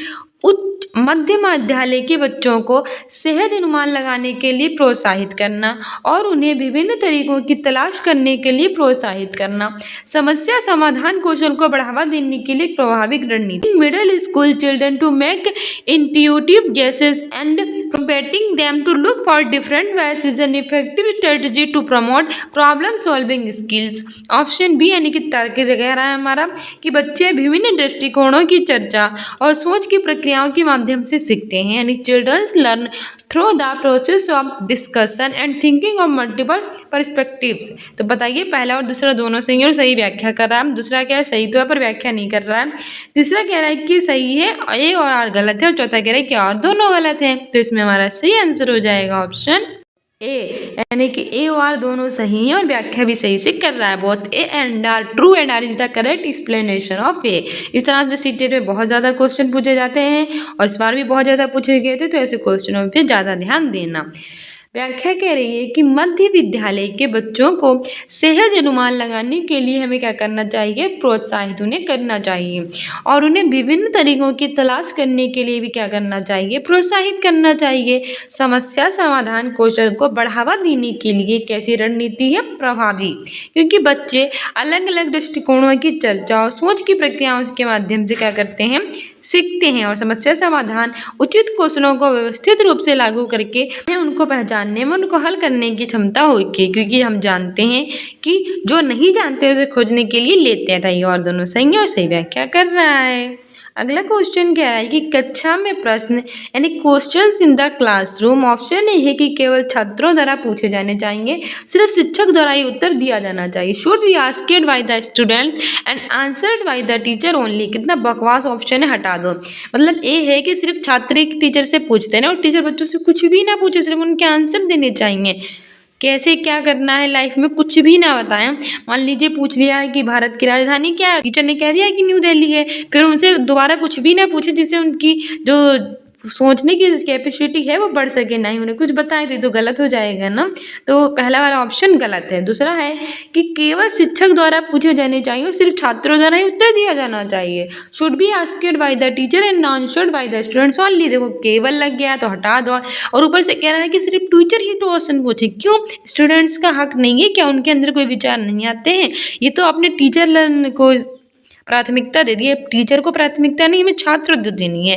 लेकिन इस जगह पे हमें छात्र और टीचर दोनों को देनी है, क्योंकि क्या है ना कि बच्चों जब तक स्टूडेंट्स जो हैं वो टीचर से नहीं पूछेंगे और टीचर स्टूडेंट से क्वेश्चन नहीं करेंगे तब तक लर्निंग कैसे होगी ना। तो ये गलत है, नेगेटिव में चला गया। तीसरा है कि किसी के भी द्वारा नहीं पूछे और नहीं जवाब दिए जाने चाहिए। शुड नॉट बी आस्क्ड और रिस्पॉन्डेड बाय द एनीवन। यानी कि ऐसी कक्षा जो है वो बेवकूफ़ों की विकास बन चुके हैं। ना तो छात्र अध्यापक से कुछ पूछ रहे, ना अध्यापक छात्र से कुछ पूछ रहे। हम जा रहे हैं स्कूल और मौन पर धारण करके बैठ रहे हैं, वापस आ गए, मतलब कुछ पढ़ना ही नहीं है। जब तक पूछोगे नहीं तब तक आंसर कहाँ से मिलेंगे, ठीक है, तो ये भी गलत है। चौथा कह रहा है कि छात्रों और शिक्षकों दोनों द्वारा पूछे और उत्तर दिए जाने चाहिए। Should be asked and answered both by the student and teacher. देखो कितना बढ़िया हमें ऑप्शन मिल गया। ऐसे ही बढ़िया बढ़िया हमें ऑप्शन इसमें ढूंढने हैं कि क्या करना चाहिए कि छात्रों को शिक्षकों से और शिक्षकों को छात्रों से क्वेश्चन पूछने चाहिए, ठीक है, और लर्निंग को बढ़ावा देना चाहिए। व्याख्या भी कह रही है कि कक्षा में प्रश्न छात्रों और शिक्षकों दोनों द्वारा पूछे और उत्तर दिए जाने चाहिए। प्रश्न पूछना जिज्ञासा और कौतूहल को भी उत्पन्न करने के लिए कैसी रणनीति है, सबसे प्रभावी रणनीति है, ठीक है। प्रश्न पूछना कक्षा के माहौल को अधिक परस्पर संवादात्मक बनाता है। यानी कि क्या है कि जब टीचर स्टूडेंट और स्टूडेंट टीचर से क्वेश्चंस करेंगे तो कक्षा का माहौल कैसा होगा, सहयोगात्मक होगा। एक दूसरे से क्वेश्चन होंगे तो लर्निंग भी अच्छे से होगी। लेकिन अगर किसी से कुछ क्वेश्चन ही नहीं पूछ रहा और स्ट्रिक्ट बिहेवियर रख रहा है तो कैसा होगा, क्लास का वातावरण बोरिंग हो जाएगा और बच्चे सिर्फ डर ही महसूस करेंगे, लर्निंग को फील कर ही नहीं पाएंगे, ठीक है। ठीक है, तो हमें शिक्षा का माहौल ऐसा नहीं बनाना चाहिए। जैसे ही बच्चा पूछता है कि शिक्षक को छात्रों के संदेह और प्रश्नों को स्पष्ट करना चाहिए, इससे छात्रों में प्रश्न पूछने का कौशल, अधिक जानने की जिज्ञासा भी विकसित होगी। बच्चा जो होता है वो कैसा बालक होता है, एक छोटा सा बालक होता है जिसके अंदर जो चाहे वो आप फिल कर सकते हो, यानी कोरा कागज के समान होता है स्टूडेंट्स। अगर वो आपसे कुछ पूछ रहा है और उसका अगर आप टीचर हैं जो सही उत्तर दे रहे हैं तो बच्चों के अंदर जिज्ञासा आएगी क्वेश्चन पूछने की। वो अपने लाइफ में कोई भी डिफिकल्टीज आएगी तो क्वेश्चन पूछने में अच्छा महसूस करेंगे कि मुझे तो आंसर मिल रहा है, और उनकी जो जिज्ञासा है वो भी जो है वो सॉल्व हो जाएगी। लेकिन अगर आपने बच्चों ने तो आपसे कुछ पूछा कि ये चीज़ क्या है, पृथ्वी गोल क्यों है, फिर कोई भी क्वेश्चन पूछ लिया और आपने उन्हें डांट दिया तो वो क्या करेंगे, रोने लगेंगे और वो डर जाएंगे कि अगर मैं क्वेश्चन पूछूंगा तो टीचर मुझे डांटेंगी या फिर वो मुझ पर चिल्लाएंगे और मुझे मूर्ख कहेंगी, ठीक है। तो ऐसा नहीं करना चाहिए और बच्चों के जितने भी चाहे कैसे भी क्वेश्चन हैं उनको हमेशा सॉल्व करना चाहिए, यानी कि उनके डर को बढ़ावा ना देकर क्वेश्चन पूछने की जिज्ञासा को बढ़ावा। ठीक है, अगला क्वेश्चन कह रहा है कि विद्यार्थियों में आंतरिक प्रेरणा को कैसे बढ़ाया जा सकता है। Intrinsic motivation amongst students can be increased by. Option A भौतिकवादी पुरस्कार प्रदान करके, offering materialist reward. Option B है नकारात्मक सुदृढ़ीकरण द्वारा, निगेटिव एनफोर्समेंट। ऑप्शन सी है दंड के भय द्वारा, fear of punishment. Option D है सीखने की खुशी पर ध्यान केंद्रित करके, on the Joy of learning. तो इसमें हमारा सही आंसर हो जाएगा ऑप्शन डी। ठीक है, विद्यार्थियों में आंतरिक प्रेरणा को कैसे बढ़ा सकते हैं, सीखने की खुशी पर जो ध्यान होता है उसको केंद्रित करके। हमारी व्याख्या भी कह रही है कि आंतरिक प्रेरणा वे होती है जो किसी व्यक्ति को किसी गतिविधि को आगे बढ़ाने के लिए प्रेरित करते हैं। आंतरिक प्रेरणा क्या होती है, वह प्रेरणा जो किसी गतिविधियां करके बच्चों को आगे बढ़ाने के लिए प्रेरित करती है, वही होती है आंतरिक प्रेरणा। बाहरी पुरस्कारों के लिए नहीं। मतलब क्या होता है कि बाहर से हमने कहा तुम्हें शाबाशी दे देंगे या फिर तुम्हें हम क्या ट्रॉफी दे देंगे, पैसे दे देंगे, तो एक ऐसी प्रेरणा हुई बाहरी प्रेरणा। जबकि आंतरिक प्रेरणा क्या होती है कि खुद ही सीखने के लिए आप अनुभव, ना कि बाहरी पुरस्कार। आंतरिक प्रेरणा क्या होती है, बच्चे जब अपनी खुशी के लिए सीखना चाहते हैं तो वो आंतरिक प्रेरणा होती है। बल्कि इसीलिए कि कार्रवाई स्वयं सुखद है। विद्यार्थियों में आंतरिक प्रेरणा को सीखने की खुशी पर ध्यान केंद्रित करके बढ़ाया जा सकता है। गतिविधि करने में अनुभव किए गए आनंद के तत्व वास्तव में गतिविधि को बनाए रखते हैं। हमारे शौक जो हमें खुशी देते हैं उनको बार बार करना ही आंतरिक प्रेरणा है। मतलब कई लोगों को डांस करना पसंद होता है, वो इसलिए अगर कुछ लोग इसलिए डांस करते हैं उन्हें पैसे मिलेंगे तो वो बाहर के से करते हैं। लेकिन कुछ लोग जो है वो अपनी खुशी के लिए डांस करते हैं, कुछ लोग अपनी खुशी के लिए पेंटिंग करते हैं, कुछ लोग गाते हैं। ठीक है, ये सब जो होते हैं वो अलग अलग उनकी आंतरिक प्रेरणा होती है जो उन्हें अंदर से खुशी प्रदान करती है, जो भी वो लाइफ में करना चाहते हैं। बल्कि वो दूसरों के लिए कहने पर करते हैं तो बाहरी प्रेरणा होती है, वो ज़्यादा दिन टिकती नहीं है। तो बच्चों को हमेशा अपनी आंतरिक प्रेरणा के अनुसार ही काम करना चाहिए। अगला क्वेश्चन कह रहा है कि मध्य विद्यालय के छात्र किन प्रक्रियाओं के द्वारा ज्ञान का निर्माण करते हैं और अर्थ को निकालते हैं। Students in middle school construct knowledge and make meaning through. Option A है एक्टिव एक्सप्लोरेशन यानी सक्रिय अन्वेषण। ऑप्शन बी है वर्किंग ऑन अब्स्ट्रैक्ट प्रॉब्लम्स, आमूल समस्याओं पर काम करके। ऑप्शन सी है पूछताछ और प्रयोग, inquiry and experimentation. Option D है शिक्षकों और साथियों के साथ बातचीत, interactions with teacher and peers. तो इसमें हमारा सही आंसर हो जाएगा ऑप्शन। ठीक है, तो बताइए पहला और तीसरा सही है, पहला दूसरा और चौथा सही है।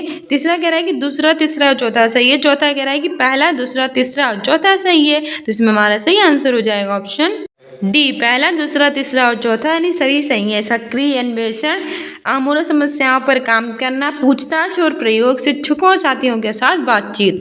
ठीक है, हमारी व्याख्या कह रही है कि मध्य विद्यालय के छात्र के रूप में ज्ञान को संग्रह को एक ऐसी प्रक्रिया के रूप में हम परिभाषित कर सकते हैं जिसमें शिक्षक और शिक्षार्थी की कैसी भागीदारी रहती है, सक्रिय यानी एक्टिव भागीदारी रहती है, जो कुछ नया सीखने की जिज्ञासा और प्रेरणा से प्रेरित होती है। और निकाल जैसे कि सक्रिय आमूल समस्याएं उन पर काम करना, पूछताछ और प्रयोग, शिक्षकों और साथियों के साथ बातचीत। ठीक है, अगला क्वेश्चन कह रहा है कि शिक्षकों को चाहिए कि वे बच्चों की योग्यता को डैश और असफलता को डैश के रूप में सोचने के लिए प्रोत्साहित करें। Teachers should encourage children to think of ability as dash and failure as. तो इसमें हमारा ऑप्शन ए है कि स्थायी, शर्मनाक और अपमानजनक, fixed, shameful and humiliating. Option B है वृद्धिशील, सुधार के अवसर के, incremental and opportunity for improvement. Option C है स्थायी, सुधार के अवसर, fixed and opportunity for improvement. Option D है वृद्धिशील, शर्मनाक और अपमानजनक, इंक्रीमेंटल, शेमफुल एंड ह्यूमिलेटिंग। सही आंसर हो जाएगा ऑप्शन बी। ठीक है, वृद्धिशील, सुधार के अवसर के यानी कि incremental and opportunity for improvement.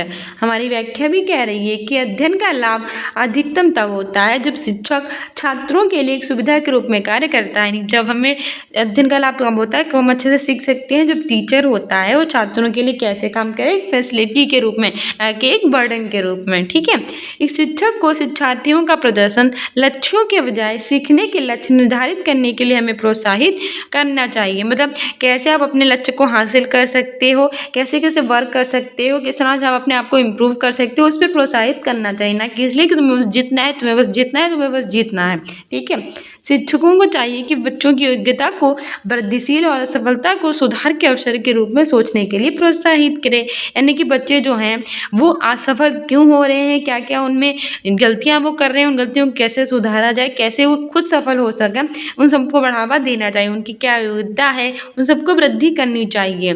ठीक है, आगे शिक्षकों की भूमिका को शिक्षार्थियों को उनके सीखने में सक्रिय प्रतिभागियों के रूप में देखने के लिए माना जाता है, ना कि ज्ञान के प्राप्तकर्ता के रूप में। यानी कि बच्चे हैं वो अच्छे से लर्न कर सकें, उसके लिए हमें एक्टिव रहना चाहिए और बच्चों को एक्टिव प्रतिभागी के रूप में उन्हें साथ देना चाहिए, ना कि ज्ञान प्राप्तिकर्ता के रूप में। यानी कि उनके अंदर ऐसी नॉलेज भर दो जो उनके कभी काम ही ना आए, मतलब उन्हें साइंस रटवा रट्टू तोता बना दो, उन्हें साइंस का क्या प्रयोग है वो कभी मत सिखाओ, तो ये नहीं करना चाहिए। अगला क्वेश्चन कह रहा है कि अकादमिक निम्न में से कौन सा कार्य विफलता के लिए जिम्मेदार है? Dash would be a contributing factor for children's academic failure. Option A है सहयोगात्मक शिक्षा, कोलैबोरेटिव लर्निंग। ऑप्शन बी है समावेशी शिक्षा, इंक्लूसिव क्लासरूम। ऑप्शन सी है गैर प्रासंगिक पाठ्यक्रम, डी कनेक्टेड। ऑप्शन डी है सार्थक अधिगम, मीनिंगफुल लर्निंग। ठीक है, तो इसमें हमारा सही आंसर हो जाएगा ऑप्शन सी। ठीक है, गैर प्रासंगिक पाठ्यक्रम ये विफलता के लिए जिम्मेदार है। ठीक है, सहयोगात्मक शिक्षा को बढ़ावा दोगे तो बच्चे अच्छे से सीखेंगे, समावेशी शिक्षा दोगे तब भी बच्चों के लिए जरूरी है, और सार्थक अधिगम ये भी जरूरी है। लेकिन गैर प्रासंगिक पाठ्यक्रम बच्चों के लिए बाधक है, और यही पूछ रहा है कि विफलता के लिए क्या जिम्मेदार है, तो यही है गैर प्रासंगिक पाठ्यक्रम। आप पहले क्वेश्चन को अच्छे से पढ़ लीजिए, इससे आपको आइडिया मिल जाएगा कि क्वेश्चन हमें निगेटिव में पूछ रहा है कि पॉजिटिव में पूछ रहा है। ठीक है, तो वैसे ही आप आंसर देंगे।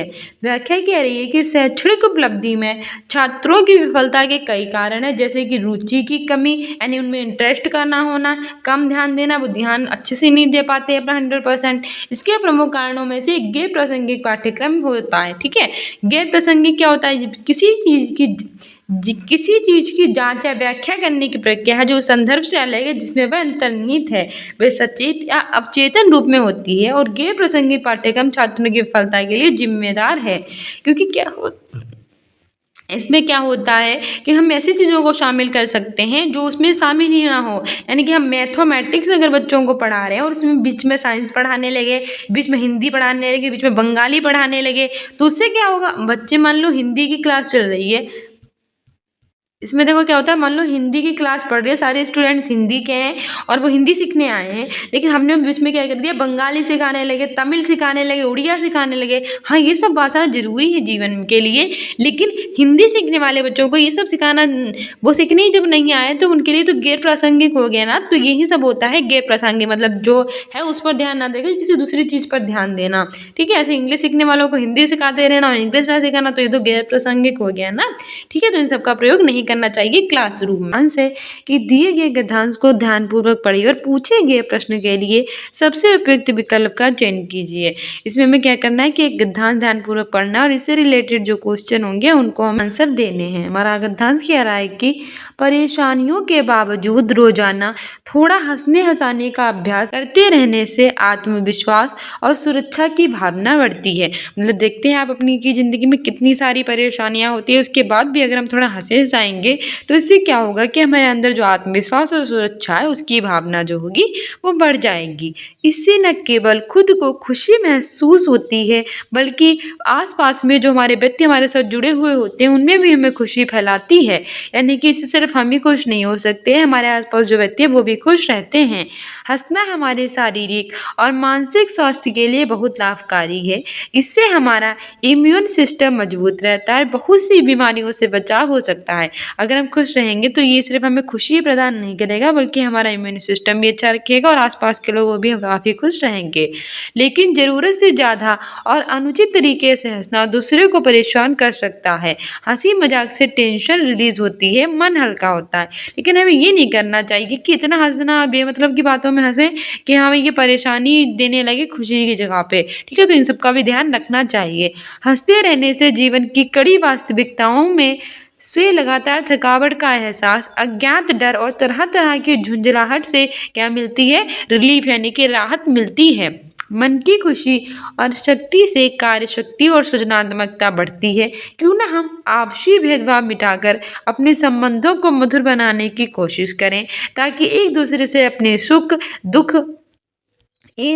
अपने दुख दर्द, खुशी, अपनी सफलताओं के सुखद अनुभव बांट सके और आपसी मेलजोल और आत्मविश्वास के साथ हंसी खुशी से जी सके। कितना प्यारा गद्यांश था। और इसमें हमारा पहला क्वेश्चन है कि जीवन की कड़ी वास्तविकता से तात्पर्य है। ऑप्शन ए है कि जीवन की मजबूत सच्चाई, ऑप्शन बी है जीवन में आने वाले संघर्ष व कठिनाइयाँ, ऑप्शन सी है जीवन की सच्चाइयाँ, ऑप्शन डी है जीवन के यथार्थ की श्रृंखला। इसमें हमारा सही आंसर हो जाएगा ऑप्शन बी, जीवन में आने वाले संघर्ष और कठिनाइयाँ। ठीक है, उसमें था जीवन की कड़ी वास्तविकता, यानी जीवन में आने वाले संघर्ष और कठिनाइयाँ हैं, उनसे तात्पर्य है ये जीवन की क्या है, कड़ी वास्तविकता है कि जीवन के अंदर अगर लाइफ है, आप जी रहे हैं, तो संघर्ष और कठिनाइयाँ तो आएंगी ही आएंगी। ठीक है, उन्हें कोई रोक नहीं सकता। क्यों ना हम इन सबको हंसी से सॉल्व करें। अगला क्वेश्चन कह रहा है कि जीवन की कड़ी वास्तविकता का तात्पर्य जीवन में आने वाले संघर्ष और कठिनाइयों से होता है, क्योंकि गद्यांश में जीवन में हंसी के महत्व को क्या किया गया है, दिखाया गया है कि मात्र हंसने से ही हमारे जीवन की कितनी समस्याएं होती हैं वो सॉल्व हो जाती हैं। अगला क्वेश्चन कह रहा है कि मन की खुशी और शांति से किसमें वृद्धि होती है। ऑप्शन ए है मित्रता, ऑप्शन बी है कार्य करने की शक्ति, ऑप्शन सी है पारिवारिक कलह, ऑप्शन डी है पारिवारिक प्रसन्नता। तो मन की खुशी और शांति से किसमें वृद्धि होती है। देखो, इसमें निगेटिव काट दो, पारिवारिक कलह में तो वृद्धि होगी नहीं, परिवार में तो खुशी बढ़ेगी ना अगर हम खुशियां शेयर करेंगे, ना कि कलह बढ़ेगी, तो ये भी हटा दो। तो इसमें मित्रता कार्य करने की शक्ति में वृद्धि होती है। किसमें होती है, कार्य करने की शक्ति। हमारे गद्यांश में भी कहा गया था कि जब हमारा मन शांत और खुश रहता है तो कार्य करने की शक्ति में क्या हो जाती है, वृद्धि। मन के अशांत होने से बने हुए कार्य भी क्या जाते हैं, बिगड़ जाते हैं। देखे रहे होंगे आपने कई बार कि जब हम खुश होते हैं तो हमारी सारी चीज़ें कैसी होती हैं, खुशी खुशी निपटती हैं, लेकिन जब हम दुखी होते हैं तो हमारी सारी चीज़ें कैसी निपटती हैं, दुखी दुखी होकर निपटती हैं। अच्छी खासी चीज़ें भी खराब हो जाती हैं। ठीक है, जिससे झुंझलाहट का जन्म होता है और आगे चल के ये झुंझलाहट बीमारी का रूप ले लेती है। बच्चे क्या करते हैं कि बहुत ही झुंझलाना महसूस कर देते हैं जब दुखी होते हैं, और धीरे धीरे बीमारियों का ये रूप ले लेती है। इसलिए हमें क्या करना चाहिए, हमेशा खुश रहना चाहिए। अगला क्वेश्चन कह रहा है कि गद्यांश के अनुसार हंसने हंसाने से बढ़ता है। ऑप्शन ए है भेदभाव की कठोर भावना, ऑप्शन बी है आत्मविश्वास और सुरक्षा की भावना, ऑप्शन सी है हंसने हंसाने की प्रवृत्ति, ऑप्शन डी है हास्य व्यंग्य करने का कौशल। सही आंसर हो जाएगा हमारा। देखो, भेदभाव की भावना तो बढ़ेगी नहीं, हंसने हंसाने तो प्रेम बढ़ता है ना कि भेदभाव बढ़ता है, तो बकवास से ही हटा दो। आत्मविश्वास और सुरक्षा की भावना, ये बिल्कुल सही। हमारे गद्यांश में भी था कि हंसने हंसाने से आत्मविश्वास बढ़ता है और सुरक्षा की भावना बढ़ती है। ठीक है, सही आंसर ऑप्शन बी हो जाएगा। हमारा व्याख्या भी कह रही है कि गद्यांश के अनुसार हंसने हंसाने से आत्मविश्वास और सुरक्षा की भावना में वृद्धि होती है। हमारे 28/12/2022 के क्वेश्चन पूछे गए थे। अगला क्वेश्चन कह रहा है गद्यांश के अनुसार हमारे शारीरिक और मानसिक स्वास्थ्य के लिए लाभकारी है। ऑप्शन ए है व्यायाम, ऑप्शन बी है हंसना, ऑप्शन सी है रोग प्रतिरोधक क्षमता, ऑप्शन डी है शारीरिक परिश्रम। से आंसर हो जाएगा ऑप्शन बी हंसना। गद्यांश में कहा गया था कि हमारे शरीर के लिए और हमारे मानसिक स्वास्थ्य के लिए, दोनों के लिए हंसना काफ़ी इम्पोर्टेंट है। हमारी व्याख्या कह रही है कि गद्यांश के अनुसार हमारे शारीरिक और मानसिक स्वास्थ्य के लिए हंसना लाभकारी है, और हंसने से शरीर का जो इम्यून सिस्टम है वो क्या रहता है, मजबूत रहता है। अगला क्वेश्चन कह रहा है कि निम्नलिखित में से कौन सा हंसने हंसाने का लाभ नहीं है। ऑप्शन ए है मजबूत रोग प्रतिरोधक क्षमता, ऑप्शन बी है चिंता से मुक्ति, ऑप्शन सी है आत्मविश्वास में कमी, ऑप्शन डी है सुरक्षा की भावना में वृद्धि। तो बताइए कौन सा हंसने हंसाने का लाभ नहीं है। हो जाएगा ऑप्शन सी आत्मविश्वास में कमी, क्योंकि साफ कहा गया था कि हंसने हंसाने से आत्मविश्वास में वृद्धि होती है, ना कि कमी आती है। उसने कमी कह दी इसलिए गलत हो जाएगा। जबकि रोग प्रतिरोधक क्षमता मजबूत होती है, चिंता से मुक्ति होती है, सुरक्षा की भावना में भी वृद्धि होती है। ठीक है, तो ऑप्शन सी ही सही हो जाएगा, क्योंकि हमसे गलत पूछा था। हमारी व्याख्या कह रही है कि आत्मविश्वास में कमी हंसने हंसाने का लाभ नहीं है, जबकि गद्यांश के अनुसार मजबूत रोग प्रतिरोधक क्षमता, चिंता से मुक्ति और सुरक्षा की भावना में वृद्धि हंसने हंसाने के प्रमुख लाभ हैं। अगला क्वेश्चन कह रहा है कि झुंझलाहट में प्रत्यय है। ऑप्शन ए है हट, ऑप्शन बी है लाहट, ऑप्शन सी है आहट, ऑप्शन डी है ऐट। सही आंसर हो जाएगा ऑप्शन सी आहट। झुंझलाहट में आहट प्रत्यय है। झुंझ प्लस आहट बराबर झुंझलाहट। ठीक है, ऑप्शन सी सही हो जाएगा। हमारी व्याख्या कह रही है, देखो हिंदी ज़्यादा हार्ड नहीं आती है तो आप सीटेट की हिंदी इजीली कर सकते हैं, और सीटेट की हिंदी में आप 30 में से 30 क्वेश्चन सही कर सकते हैं। ठीक है, 30 क्वेश्चन आते हैं, आउट ऑफ 30 आप सही कर सकते हैं। 15 नंबर की पेडागोजी और 15 नंबर की आपकी हिंदी जो की थ्योरी आती है। ठीक है, हमारी व्याख्या कह रही है कि झुंझलाहट में आहट प्रत्यय युक्त है वे शब्दांश जो किसी शब्द के अंत में जुड़कर शब्द के अर्थ में विशेषता अथवा परिवर्तन को उत्पन्न करते हैं, उसे हम क्या कहते हैं? प्रत्यय। प्रत्यय दो प्रकार के होते हैं, एक होता है कृत प्रत्यय, एक होता है तद्धित प्रत्यय। कितने प्रकार के होते हैं? दो। कौन कौन से? कृत प्रत्यय और तद्धित प्रत्यय। प्रत्यय जो होते हैं वो किसी भी शब्द के अंत में लगकर उनके अर्थ में परिवर्तन कर देते हैं। क्रिया या धातु शब्दों के अंत में लगने वाले प्रत्यय कृत प्रत्यय तथा संज्ञा सर्वनाम विशेषण के अंत में लगने वाले प्रत्यय तद्धित प्रत्यय कहलाते हैं। ठीक है, आगे बढ़ते हैं। अगला क्वेश्चन कह रहा है कि निम्नलिखित में से कौन सा द्वंद्व समास का उदाहरण नहीं है? ऑप्शन ए है दुख दर्द, ऑप्शन बी है मान सम्मान, ऑप्शन सी है हंसी मजाक, ऑप्शन डी है तरह तरह। द्वंद्व समास वे समास होते हैं जो की विशेषता समान होती है, जैसे कि माता पिता दिन रात, वैसे ही द्वंद्व समास को विलोम शब्द भी कहते हैं। ठीक है, हो जाएगा ऑप्शन डी तरह तरह। ये द्वंद्व समास का उदाहरण नहीं है, जबकि दुख दर्द मान सम्मान हंसी मजाक ये सब द्वंद्व समास के उदाहरण हैं। ठीक है, हमारी व्याख्या कह रही है कि तरह तरह द्वंद्व समास का उदाहरण नहीं है, जबकि दुख दर्द मान सम्मान हंसी मजाक ये सभी द्वंद्व समास हैं। ठीक है, जिन समस्त पदों में दोनों पद प्रधान हो एवं विग्रह करने पर और अथवा एव लगे हो तो वहाँ द्वंद्व समास होता है। जैसे मान सम्मान का विग्रह करने पर योजक चिन्ह के स्थान पर और शब्द आएगा। अगला क्वेश्चन कह रहा है कि टेंशन शब्द है, यानी टेंशन शब्द में क्या है? ऑप्शन टेंस है कि तत्समय टेंशन, ऑप्शन बी कह रहा है कि तद्भव है, ऑप्शन सी है आगत है, ऑप्शन डी है देशज है। तो बताइए, देखो जैसे संस्कृत के होते हैं संस्कृत में ही रहते हैं तो तत्सम होते हैं, संस्कृत से हिंदी में आ जाते हैं तो तद्भव होते हैं, जो किसी कहीं और से आते हैं उन्हें आगत कहते हैं, जबकि जो हमारे हिंदी के होते हैं जो कहीं से नहीं आते हैं पुराने शब्द होते हैं जैसे उन्हें देशज कहते हैं, देसी भाषा के शब्द होते हैं, जैसे कि लोटा है खिड़की है। बताइए टेंशन कौन सा शब्द है? सही आंसर हो जाएगा इसमें ऑप्शन सी आगत। ठीक है, टेंशन जो है वो आगत शब्द है। अगर ये व्याख्या कह रही है कि टेंशन आगत शब्द है क्योंकि ऐसे शब्द जो मूलतः विदेशी भाषा के हों परंतु हिंदी भाषा में अपने मूल रूप में प्रयोग होने लगे आगत अथवा विदेशी शब्द कहलाते हैं। ऐसे शब्द जो बाहर से आते हैं और हिंदी में प्रयोग होने लगते हैं तो उसे हम आगत शब्द कहते हैं। हिंदी की उत्पत्ति के आधार पर शब्द कितने प्रकार के होते हैं? 4 प्रकार के, काफ़ी एग्जाम में पूछा जा चुका है। तत्सम शब्द होते हैं, तद्भव शब्द होते हैं, देशज शब्द होते हैं और विदेशज शब्द होते हैं। कितने होते हैं? 4। कौन कौन से? तत्सम तद्भव देशज विदेशज। तो आपसे पूछ रहेगा कि हिंदी में उत्पत्ति के आधार पर शब्दों के कितने भेद होते हैं, तो आप कहना 4 होते हैं। कौन कौन से होते हैं? तो तत्सम तद्भव देशज विदेशज होते हैं। अच्छा, इसमें तत्सम शब्द क्या होते हैं? वे शब्द जो संस्कृत भाषा से बिना किसी परिवर्तन के हिंदी में प्रयोग हो जाते हैं तो सम कहलाते हैं, जैसे कि अग्नि क्षेत्र वायु आदि। ये सब किसके हैं? संस्कृत के हैं। लेकिन अग्नि का अग्नि ही प्रयोग करेंगे, क्षेत्र का क्षेत्र और वायु का वायु प्रयोग करेंगे तो ये तत्सम कहलाएंगे। मतलब वे शब्द जो संस्कृत से आते हैं और बिना किसी परिवर्तन के वैसे ही प्रयोग किए जाते हैं तो वो तत्सम कहलाते हैं। ठीक है, वैसे अगर अग्नि का हम आग कर देंगे, क्षेत्र का हम खेत कर देंगे, ठीक है, तो वो क्या कहलाएंगे? तद्भव शब्द। यानी कि तद्भव शब्द वे होते हैं जो संस्कृत से आते हैं और हिंदी में प्रयोग होते हैं, उनमें परिवर्तन कर दिया जाता है तो वो तद्भव कहलाते हैं। जैसे कि आग का अग्नि, खेत का क्षेत्र और रात का रात्रि। ठीक है, जैसे कि अग्नि को हम आग के रूप में, क्षेत्र को खेत के रूप में और रात्रि को रात के रूप में प्रयोग करते हैं। तो ये अग्नि क्षेत्र और रात अग्नि, क्षेत्र और रात्रि तत्सम है, आग, खेत और रात तद्भव है। जैसे क्या होते हैं वे शब्द जो क्षेत्रीय जनमानस द्वारा आवश्यकता के अनुसार प्रचलित हुए देशज शब्द कहलाते हैं। जैसे कि गाड़ी, थैला, खटखटाना, ये सब होते हैं देशज क्षेत्र। ठीक है, सामान्य भाषा में जो बोले जाते हैं वो देशज शब्द कहलाते हैं। फिर हमारा चौथा होता है विदेशी। ये कौन कौन से होते हैं? विदेशी लोगों के संपर्क के माध्यम से उनकी भाषाओं के जो शब्द हिंदी में प्रयोग होने लगे विदेशी अथवा आगत शब्द कहलाते हैं। अच्छा, कई सारे लोग होते हैं जो बाहर से आते हैं हमारे यहाँ, उनका वही लोग ऐसे होते हैं जो बाहर से आते हैं और उनके शब्द हम प्रयोग करने लगते हैं वो विदेशी कहलाते हैं। जैसे कि स्कूल है, अनार है, आम है, कैंची है, पुलिस है, टेलीफोन है, ये सब कैसे हैं?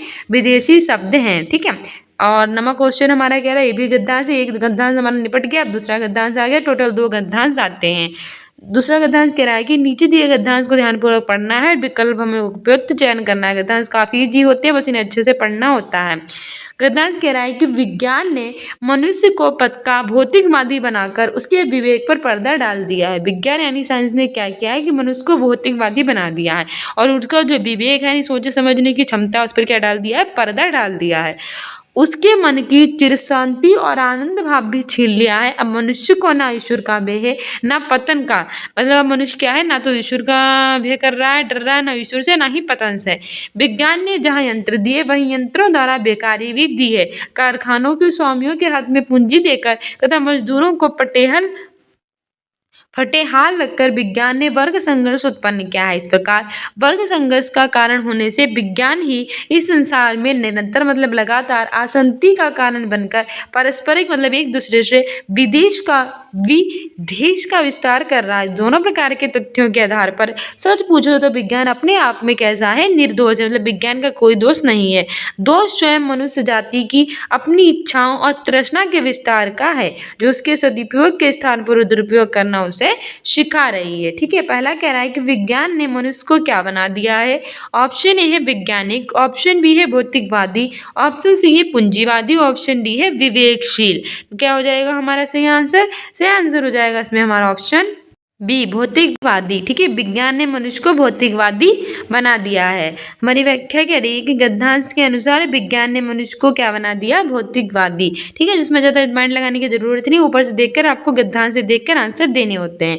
दूसरा कह रहा है कि विज्ञान के कारण देश उत्पन्न हुआ है। ऑप्शन ए है लोगों के बीच प्रतिस्पर्धा, ऑप्शन बी है लोगों के बीच भेदभाव, ऑप्शन सी है लोगों के बीच सौहार्द, ऑप्शन डी है लोगों के बीच संघर्ष। सही आंसर हो जाएगा हमारा ऑप्शन डी लोगों के बीच संघर्ष। विज्ञान के कारण लोगों के बीच जो संघर्ष है वो उत्पन्न हुआ है। ठीक है, हमारा अगला क्वेश्चन कह रहा है कि अविवेकी मनुष्य को किसका भय नहीं रहता? ऑप्शन ए है ईश्वर और समाज का, ऑप्शन बी है समाज और पतन का, ऑप्शन सी है ईश्वर और पतन का, ऑप्शन डी समाज और कल्याण का।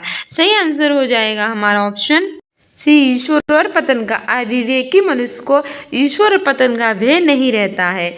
ठीक है, अब हमारी व्याख्या कह रही है कि गद्यांश के अनुसार जो अविवेकी मनुष्य होता है उसको ईश्वर का और पतन का भय नहीं रहता है। विज्ञान ने मनुष्य के विवेक पर भौतिकता का क्या डाल दिया है? पर्दा डाल दिया है, जिससे मनुष्य अपने लाभ हानि को पहचानने की स्थिति में नहीं है। अगला क्वेश्चन कह रहा है कि विज्ञान ने देश और देश को जन्म दिया है। ऑप्शन ए है अशांति और विवेक, ऑप्शन बी है अशांति और विदेश, ऑप्शन सी है विवेक और यंत्र, ऑप्शन डी है यंत्र और भौतिकता। से आंसर हो जाएगा ऑप्शन बी अशांति और विदेश। विज्ञान ने अशांति और विदेश को जन्म दिया है। ठीक है, हमारी व्याख्या भी कह रही है कि गद्यांश के अनुसार रिक्त स्थान के स्थान पर अशांति और विदेश हो। पूर्ण वाक्य होगा विज्ञान ने अशांति और विदेश को जन्म दिया है।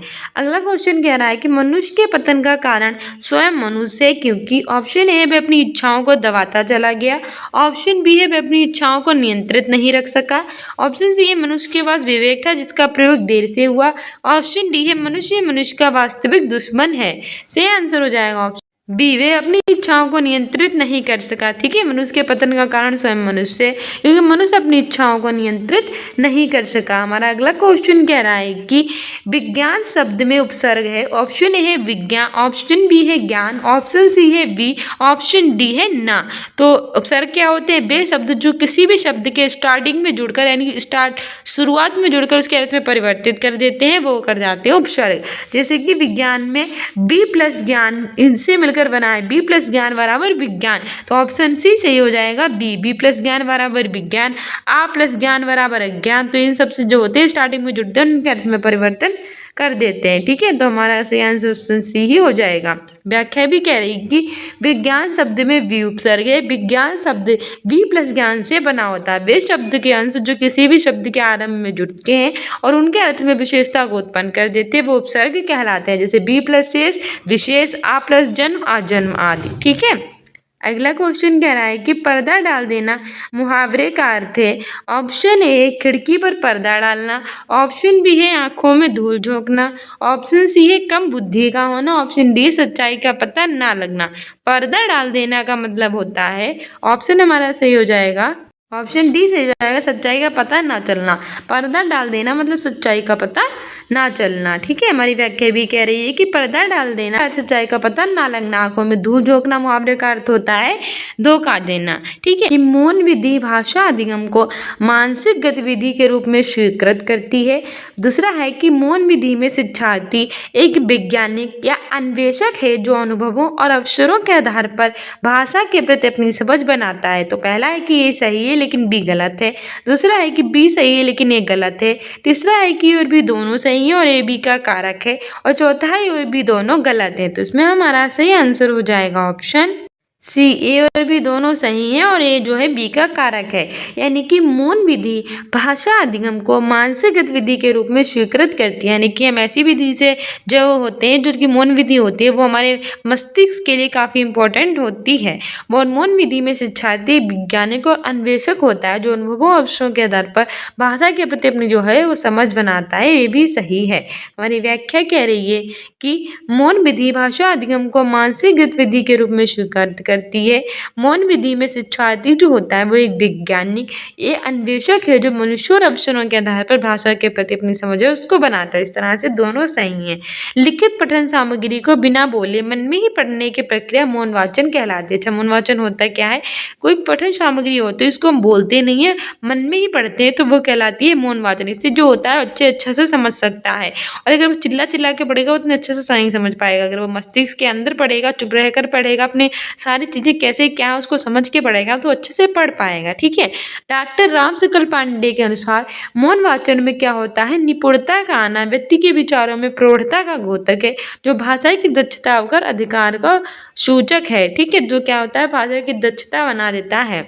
मौन वाचन में श्वासोर वाचन की अपेक्षा कम थकान लगती है, और मौन वाचन के प्रमुख उद्देश्य होते हैं छात्रों की बोध शक्ति का विस्तार विकास। तो क्या होता है कि जो मौन वाचन करते हैं उनसे थकान भी कम होती है, बोध शक्ति का उनके विकास होता है, स्वाध्याय की आदत का विकास होता है, यानी स्वयं से पढ़ने की आदत जो उनमें विकसित हो जाती है। मनन और तर्क करने की क्षमता, यानी वो किसी चीज़ में तर्क कर सकते हैं और इसको ध्यान से पढ़ भी सकते हैं, और साहित्य की विभिन्न विधाओं का भी परिचय वो होता है उनके अंदर हो जाता है। अगला क्वेश्चन कह रहा है कि भाषा की कक्षा में अध्यापक और विद्यार्थी के बीच संबंध कैसा होना चाहिए?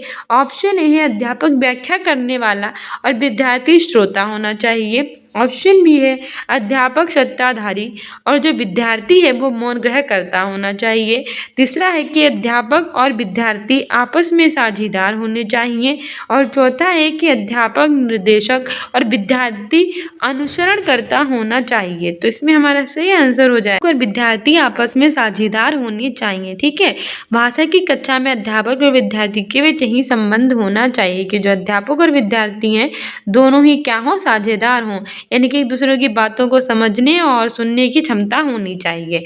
ये नहीं कि सिर्फ टीचर बोलते चले जाएं स्टूडेंट्स कुछ ना समझे, या फिर सिर्फ स्टूडेंट्स बोलते चले मैं टीचर को कुछ समझ में ना आए, ये तो गलत होगा ना। एक दूसरे के साथ वार्तालाप करके ही वो समझ सकते हैं। हमारी व्याख्या भी कह रही है कि भाषा की कक्षा में अध्यापक और शिक्षार्थी और विद्यार्थी आपस में साझेदार होने चाहिए। भाषा की कक्षा में शिक्षण कार्य जो होता है वो तभी सफल होता है जब विद्यार्थी भी शिक्षण में क्या लेते हैं, हिस्सा लेते हैं, और अन्यथा शिक्षण कार्य कैसा हो जाता है, बहुत ही ज़्यादा बोझिल हो जाता है। विद्यार्थियों को अपने प्रश्न लगातार अध्यापक से क्या करने चाहिए, पूछने चाहिए, क्योंकि पाठ में उत्पन्न शंका का निवारण न होने की दशा में छात्र पाठ को ठीक से समझ नहीं पाते हैं। यानी कि जो एक छोटा सा बच्चा है उसे कुछ समझ में नहीं आ रहा है, फिर भी वो टीचर से अगर पूछेगा नहीं तो उसे समझ में कैसे आएगा। अगर कोई भी अगर मान लीजिए राइटिंग में दिक्कत है या फिर समझाने में दिक्कत है तो बच्चा पूछ सकता है कि सर ये बात मुझे समझ में नहीं आ रही, आप बता दीजिए, सर वो क्या लिखा है आप मुझे बता दीजिए। तो इससे क्या होगा, बच्चे को आसानी से समझ में आएगा। अगर टीचर ने डांट दिया कि तुमको समझ में नहीं आया तो बुद्धू हो, तो बच्चा पूछेगा ही नहीं, पूछेगा नहीं तो वो गलत लिखेगा, गलत लिखेगा तो उसे समझ गलत पढ़ेगा तो वो समझ ही नहीं पाएगा, गलती समझेगा। तो इस तरह से बच्चे का जो विकास है वो नहीं हो पाएगा। एक टीचर है, आप एक टीचर बनेंगे भविष्य में तो आपको इस बात का ध्यान रखना चाहिए कि बच्चे कोई क्वेश्चन पूछे तो उनका आराम से आंसर देना चाहिए, ना कि उन्हें डांटना चाहिए। ठीक है, अगला क्वेश्चन कह रहा है कि भाषा शिक्षण में कौन सा परामर्श अधिगम के सिद्धांत पर आधारित है। ऑप्शन ए है कार्य आधारित भाषा अधिगम, ऑप्शन बी है पाठ्य सामग्री आधारित भाषा शिक्षण, ऑप्शन सी है समुदाय आधारित भाषा अधिगम, ऑप्शन डी है सुझाव कोश। सही आंसर हो जाएगा हमारा ऑप्शन सी। ठीक है, समुदाय आधारित भाषा अधिगम। भाषा की शिक्षण में समुदाय आधारित भाषा अधिगम परामर्श अधिगम सिद्धांत पर क्या होता है, आधारित होता है। हमारी व्याख्या कह रही है कि भाषा की कक्षा में समुदाय आधारित भाषा अधिगम परामर्श अधिगम सिद्धांत पर आधारित है। परामर्श का मुख्य लक्ष्य होता है कि छात्रों में आत्म साक्षात्कार और सामंजस्य की क्षमता को विकसित करना। अगला क्वेश्चन कह रहा है कि समूची पाठ्यक्रम में भाषा का केंद्र बिंदु किस पर होना चाहिए। ऑप्शन ए है कि सभी कक्षाओं में मुख्यतः भाषा शिक्षण, ऑप्शन बी है सभी विषयों की मदद से भाषा शिक्षण, ऑप्शन सी है विशेष सत्रों में भाषा शिक्षण, ऑप्शन डी है पाठ्य सहगामी गतिविधियों के माध्यम से भाषा शिक्षण। से आंसर हो जाएगा ऑप्शन बी, सभी विषयों की मदद से भाषा शिक्षण। समूची पाठ्यचर्या में भाषा का केंद्र बिंदु सभी विषयों की मदद से भाषा शिक्षण पर होना चाहिए। ठीक है, ऑप्शन बी सही हो जाएगा। हमारी व्याख्या कह रही है कि समूची पाठ्यचर्या में जो भाषा का केंद्र बिंदु है वो सभी विषय जितने भी सब्जेक्ट हैं उनकी मदद से भाषा शिक्षण पर होना चाहिए। भाषा शिक्षण का मूल उद्देश्य क्या होता है कि जो विद्यार्थी स्टूडेंट्स होते हैं उनको भाषा समझ के साथ प्रयोग करना सिखाना। भाषा शिक्षार्थी को सभी स्थितियों में अर्थपूर्ण ढंग से प्रतिक्रिया करने में क्या बनाती है, सक्षम बनाती है। ठीक है, आगे बढ़ते हैं। अगला क्वेश्चन कह रहा है कि एक अध्यापिका अपनी कक्षा में ड्रिल करवा रही है कि शिवा ने एक पत्र लिखा, उसने यह पत्र कल लिखा था। शिवा ने उपन्यास पूरा पढ़ लिया है, उसने ये कल पूरा पढ़ लिया था। ये अध्यापिका क्या करवा रही है, मतलब एक जो है वो क्लास चल रही है, उसमें जो टीचर है उसने कुछ करवा रही है, उसमें वो क्या करवा रही है कि शिवा ने एक पत्र लिखा, उसने ये पत्र कल लिखा था, उसने उपन्यास पूरा किया, उसने कल पूरा कर लिया। तो ये कर क्या रही है। ऑप्शन ए है कि संरचनात्मक अभ्यास, ऑप्शन बी है कार्यात्मक अभ्यास, ऑप्शन सी है कार्यात्मक संप्रेषणात्मक अभ्यास और ऑप्शन डी है सामाजिक अंतःक्रिया अभ्यास। तो इसमें हमारा सही आंसर हो जाएगा ऑप्शन ए संरचनात्मक अभ्यास। ठीक है, ये क्या कर रही है, संरचनात्मक अभ्यास। हमारी व्याख्या कह रही है कि उपयुक्त के संदर्भ में अध्यापिका संरचनात्मक अभ्यास करवा रही है। शिक्षार्थियों के बीच अर्थ निर्माण और समझ के विकास के माध्यम से सीखने की सुविधा प्रदान करने वाला सीखने का माहौल संरचनात्मक शिक्षण कहलाता है। शिक्षार्थियों को विभिन्न आयामों का अनुभव प्रदान करता है, यानी कि अध्यापिका है वो संरचनात्मक अभ्यास करवा रही है क्योंकि इसके बीच में क्या अर्थ का निर्माण करना और बच्चों को समझ के माध्यम से सिखाना कि कैसे क्या हो रहा है क्या नहीं हो रहा है, तो वही संरचनात्मक शिक्षण कहलाता है। इससे उसे क्या बोलते हैं, विभिन्न आयामों के अनुभव जो होते हैं वो प्रदान होते हैं। ठीक है, अगला क्वेश्चन कह रहा है कि विद्यार्थियों को कृत्यवाच्य से कर्मवाच्य बनाने में कठिनाई आ रही है। विद्यार्थियों की इस परेशानी को भांपते हुए अध्यापक कार्य संबंधित कुछ संकेत व प्रतिरूप बताती है। इस मदद के आधार पर विद्यार्थियों ने पूरे अनुच्छेद को कृत्यवाच्य से कर्मवाच्य में बदल दिया है। ये किसका उदाहरण है। ऑप्शन ए है पियाजे का सिद्धांत, ऑप्शन बी है क्रेशन का सिद्धांत, ऑप्शन सी है ब्रूनर का सिद्धांत, ऑप्शन डी है वाइगोत्स्की का सिद्धांत। से आंसर हो जाएगा हमारा ऑप्शन डी, वाइगोत्स्की का सिद्धांत। ठीक है, विद्यार्थियों को कृत्यवाच्य से कर्मवाच्य बनाने में क्या आ रही है, प्रॉब्लम आ रही है। विद्यार्थियों की इस परेशानी को भांपते हुए जो टीचर है वो कार्य संबंधित कुछ संकेत या फिर प्रतिरूप उन्हें बताती है। इस इस मदद के आधार पर विद्यार्थी ने पूरे अनुच्छेद को कृत से क्रम में बदल दिया है। तो ये वाइगोत्स्की का सिद्धांत है। ठीक है, हमारी व्याख्या कह रही है कि विद्यार्थियों को कृतवाच्य से क्रमवाच्य बनाने में क्या हो रही है, डिफिकल्टी फील हो रही है। विद्यार्थियों की इस परेशानी को भांप लिया है और अध्यापक कार्य संबंधी कुछ संकेत और प्रतिरूप बताती है। इसके आधार पर क्या होता है कि विद्यार्थियों ने पूरे अनुच्छेद को कृत से क्रम में बदल दिया है। तो ये उदाहरण के सिद्धांत का है, वाइगोत्स्की ने संज्ञानात्मक विकास का सिद्धांत वाइगोत्स्की दिया है। ठीक है, वाइगोत्स्की के अनुसार बालक का विकास समाज की अंतःक्रिया के द्वारा होता है। बालक की भाषा का विकास अंतःक्रिया द्वारा होता है। बालक अपने घर, परिवार और समाज से जो कुछ भी सुनता है वही सीखता है। मतलब ये कह रहे हैं कि व्यक्ति जो होता है वो अपने घर में जो कुछ सीखता है, जो कुछ समाज में सीखता है, उसी तरह से अनुसरण जो होता है वो करने लगता है। और ये कहीं ना कहीं सही बात भी है। व्यक्ति जो होता है वो अपने समाज से बहुत ज़्यादा प्रभावित होता है। ठीक है, अगला क्वेश्चन कह रहा है कि अध्यापिका विद्यार्थियों को संकेतों जैसे कि कहानी का शीर्षक, कहानी के पात्र, थीम, अंत और संदेश के आधार पर एक कहानी पूरी करने के लिए कहती है। ये विद्यार्थी किस प्रकार की गतिविधि में शामिल है? ऑप्शन ए है संज्ञानात्मक रचनावाद, ऑप्शन बी है सामाजिक रचनावाद, ऑप्शन सी है व्यवहारवाद, ऑप्शन डी है संरचनावाद। सही आंसर हो जाएगा हमारा ऑप्शन ए संज्ञानात्मक रचनावाद। ठीक है, हमारी व्याख्या कह रही है कि अध्यापिका विद्यार्थियों को संकेत जैसे कि कहानी का शीर्षक, कहानी के जो पात्र है, जो भी थीम है और अंत और संदेश के आधार पर कहानी को पूरा करने के लिए कहती है। विद्यार्थी संज्ञानात्मक रचनावाद गतिविधि में शामिल है। किसमें है? संज्ञानात्मक रचनावाद गतिविधि में।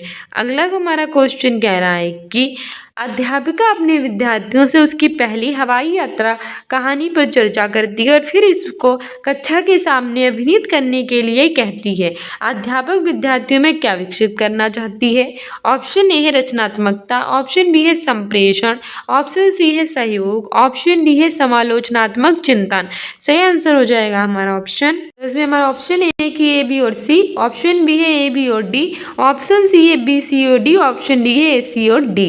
सही आंसर हो जाएगा ए बी और सी। ठीक है, हमारी व्याख्या कह रही है कि जो अध्यापिका है वो अपने विद्यार्थियों से उसकी पहली हवाई यात्रा कहानी पर चर्चा करती है और फिर इसको कक्षा के सामने अभिनीत करने के लिए कहते हैं। अध्यापिका विद्यार्थियों में रचनात्मकता यानी क्रिएटिविटी, संप्रेषण और सहयोग का गुण विकसित करना चाहती है। ठीक है, अगला क्वेश्चन कह रहा है कि स्थिति मूलक भाषा शिक्षण किस पर आधारित है? ऑप्शन ए है अभिक्रमीकरण, प्रोग्रामिक अभ्यास और उत्पादन, ऑप्शन बी है तैयारी, प्रस्तुतिकरण और अभ्यास, ऑप्शन सी है प्रस्तुतिकरण, अभ्यास और उत्पादन, ऑप्शन डी है तैयारी, प्रस्तुतिकरण और उत्पादन। सही आंसर हो जाएगा हमारा ऑप्शन सी, प्रस्तुतिकरण, अभ्यास और उत्पादन। ठीक है, ऑप्शन सी सही हो जाएगा। हमारी व्याख्या कह रही है कि स्थिति मूलक भाषा शिक्षण प्रस्तुतिकरण, अभ्यास और उत्पादन पर आधारित है। स्थिति मूलक भाषा शिक्षण के जन्मदाता ब्रिटिश भाषाविद हैरोल्ड पामर व ए.एस. हॉर्नबी हैं। ये शिक्षण विधि सीखने और व्यवहारिक रूप से उपयोग करने में क्या बनाती है? सक्षम बनाने के लिए यथार्थवादी स्थिति के उपयोग को क्या करती है? बढ़ावा देती है। अगला क्वेश्चन कह रहा है कि सिद्धांतों को ध्यान में रखते हुए उन उपागमों की पहचान करें जो इन सिद्धांतों का अनुसरण करते हो। पहला है बोली जा रही हो लिखित सामग्री की संरचना और व्याकरण विशेषताओं का प्रत्यक्ष रूप से शिक्षण। दूसरा है सामाजिक और सांस्कृतिक संदर्भों से बोली जा रही हो लिखित सामग्री का जुड़ाव बनाना। तीसरा है कि ऐसे कार्य इकाइयों की योजना बनाना जिसका मुख्य केंद्र बिंदु समूची सामग्री के आधार पर कौशल विकसित करने पर हो। पहला है कार्य आधारित भाषा शिक्षण, दूसरा है पाठ्य सामग्री आधारित निर्देश, तीसरा है कोश विषयक उपागम, ऑप्शन डी है सहकारी भाषा अधिगम।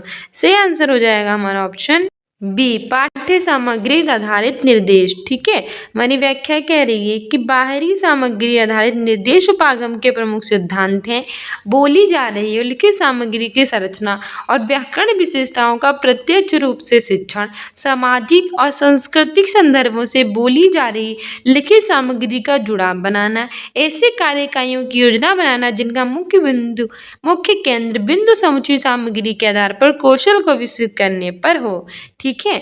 अगला क्वेश्चन कह रहा है कि निम्नलिखित प्रदत्त कार्य को पढ़ें और क्रियान्वयन की दृष्टि से क्रम दें। पहला है कि अधिगम गतिविधि की अभिकल्पना करना, दूसरा है निर्देश देना, मॉनिटरिंग और विद्यार्थियों की प्रगति का आकलन, तीसरा है पाठ्यक्रम के उद्देश्यों का उल्लेख करना और चौथा है कि टॉपिक, थीम और स्थितियों को चिन्हित करना। पहला कह रहा है कि A B C और D सही, दूसरा B A C D, तीसरा है C D A B और चौथा है C B A D।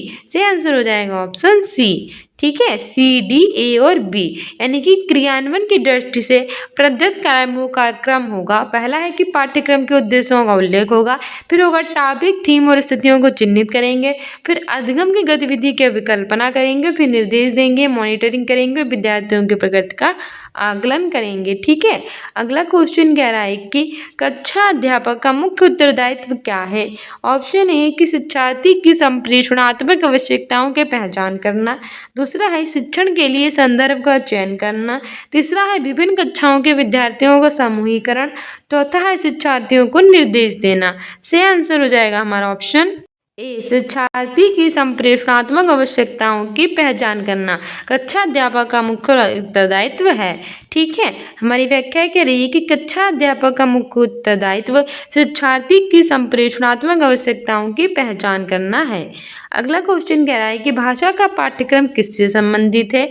Option A है कि शैक्षिक कार्यक्रमों को क्रियान्वयन से, दूसरा है कि शिक्षार्थियों के निष्पादन का मूल्यांकन, तीसरा है संदर्भ का चयन और स्तरानुसार बांटना, चौथा है कि शैक्षिक कार्यक्रमों का प्रबंधन। से आंसर हो जाएगा ऑप्शन सी, संदर्भ का चयन और स्तरानुसार बांटना। ठीक है, भाषा का पाठ्यक्रम संबंधित है। हमारी व्याख्या कह रही है कि भाषा का पाठ्यक्रम संदर्भ का चयन और स्तरानुसार बांटने से संबंधित है।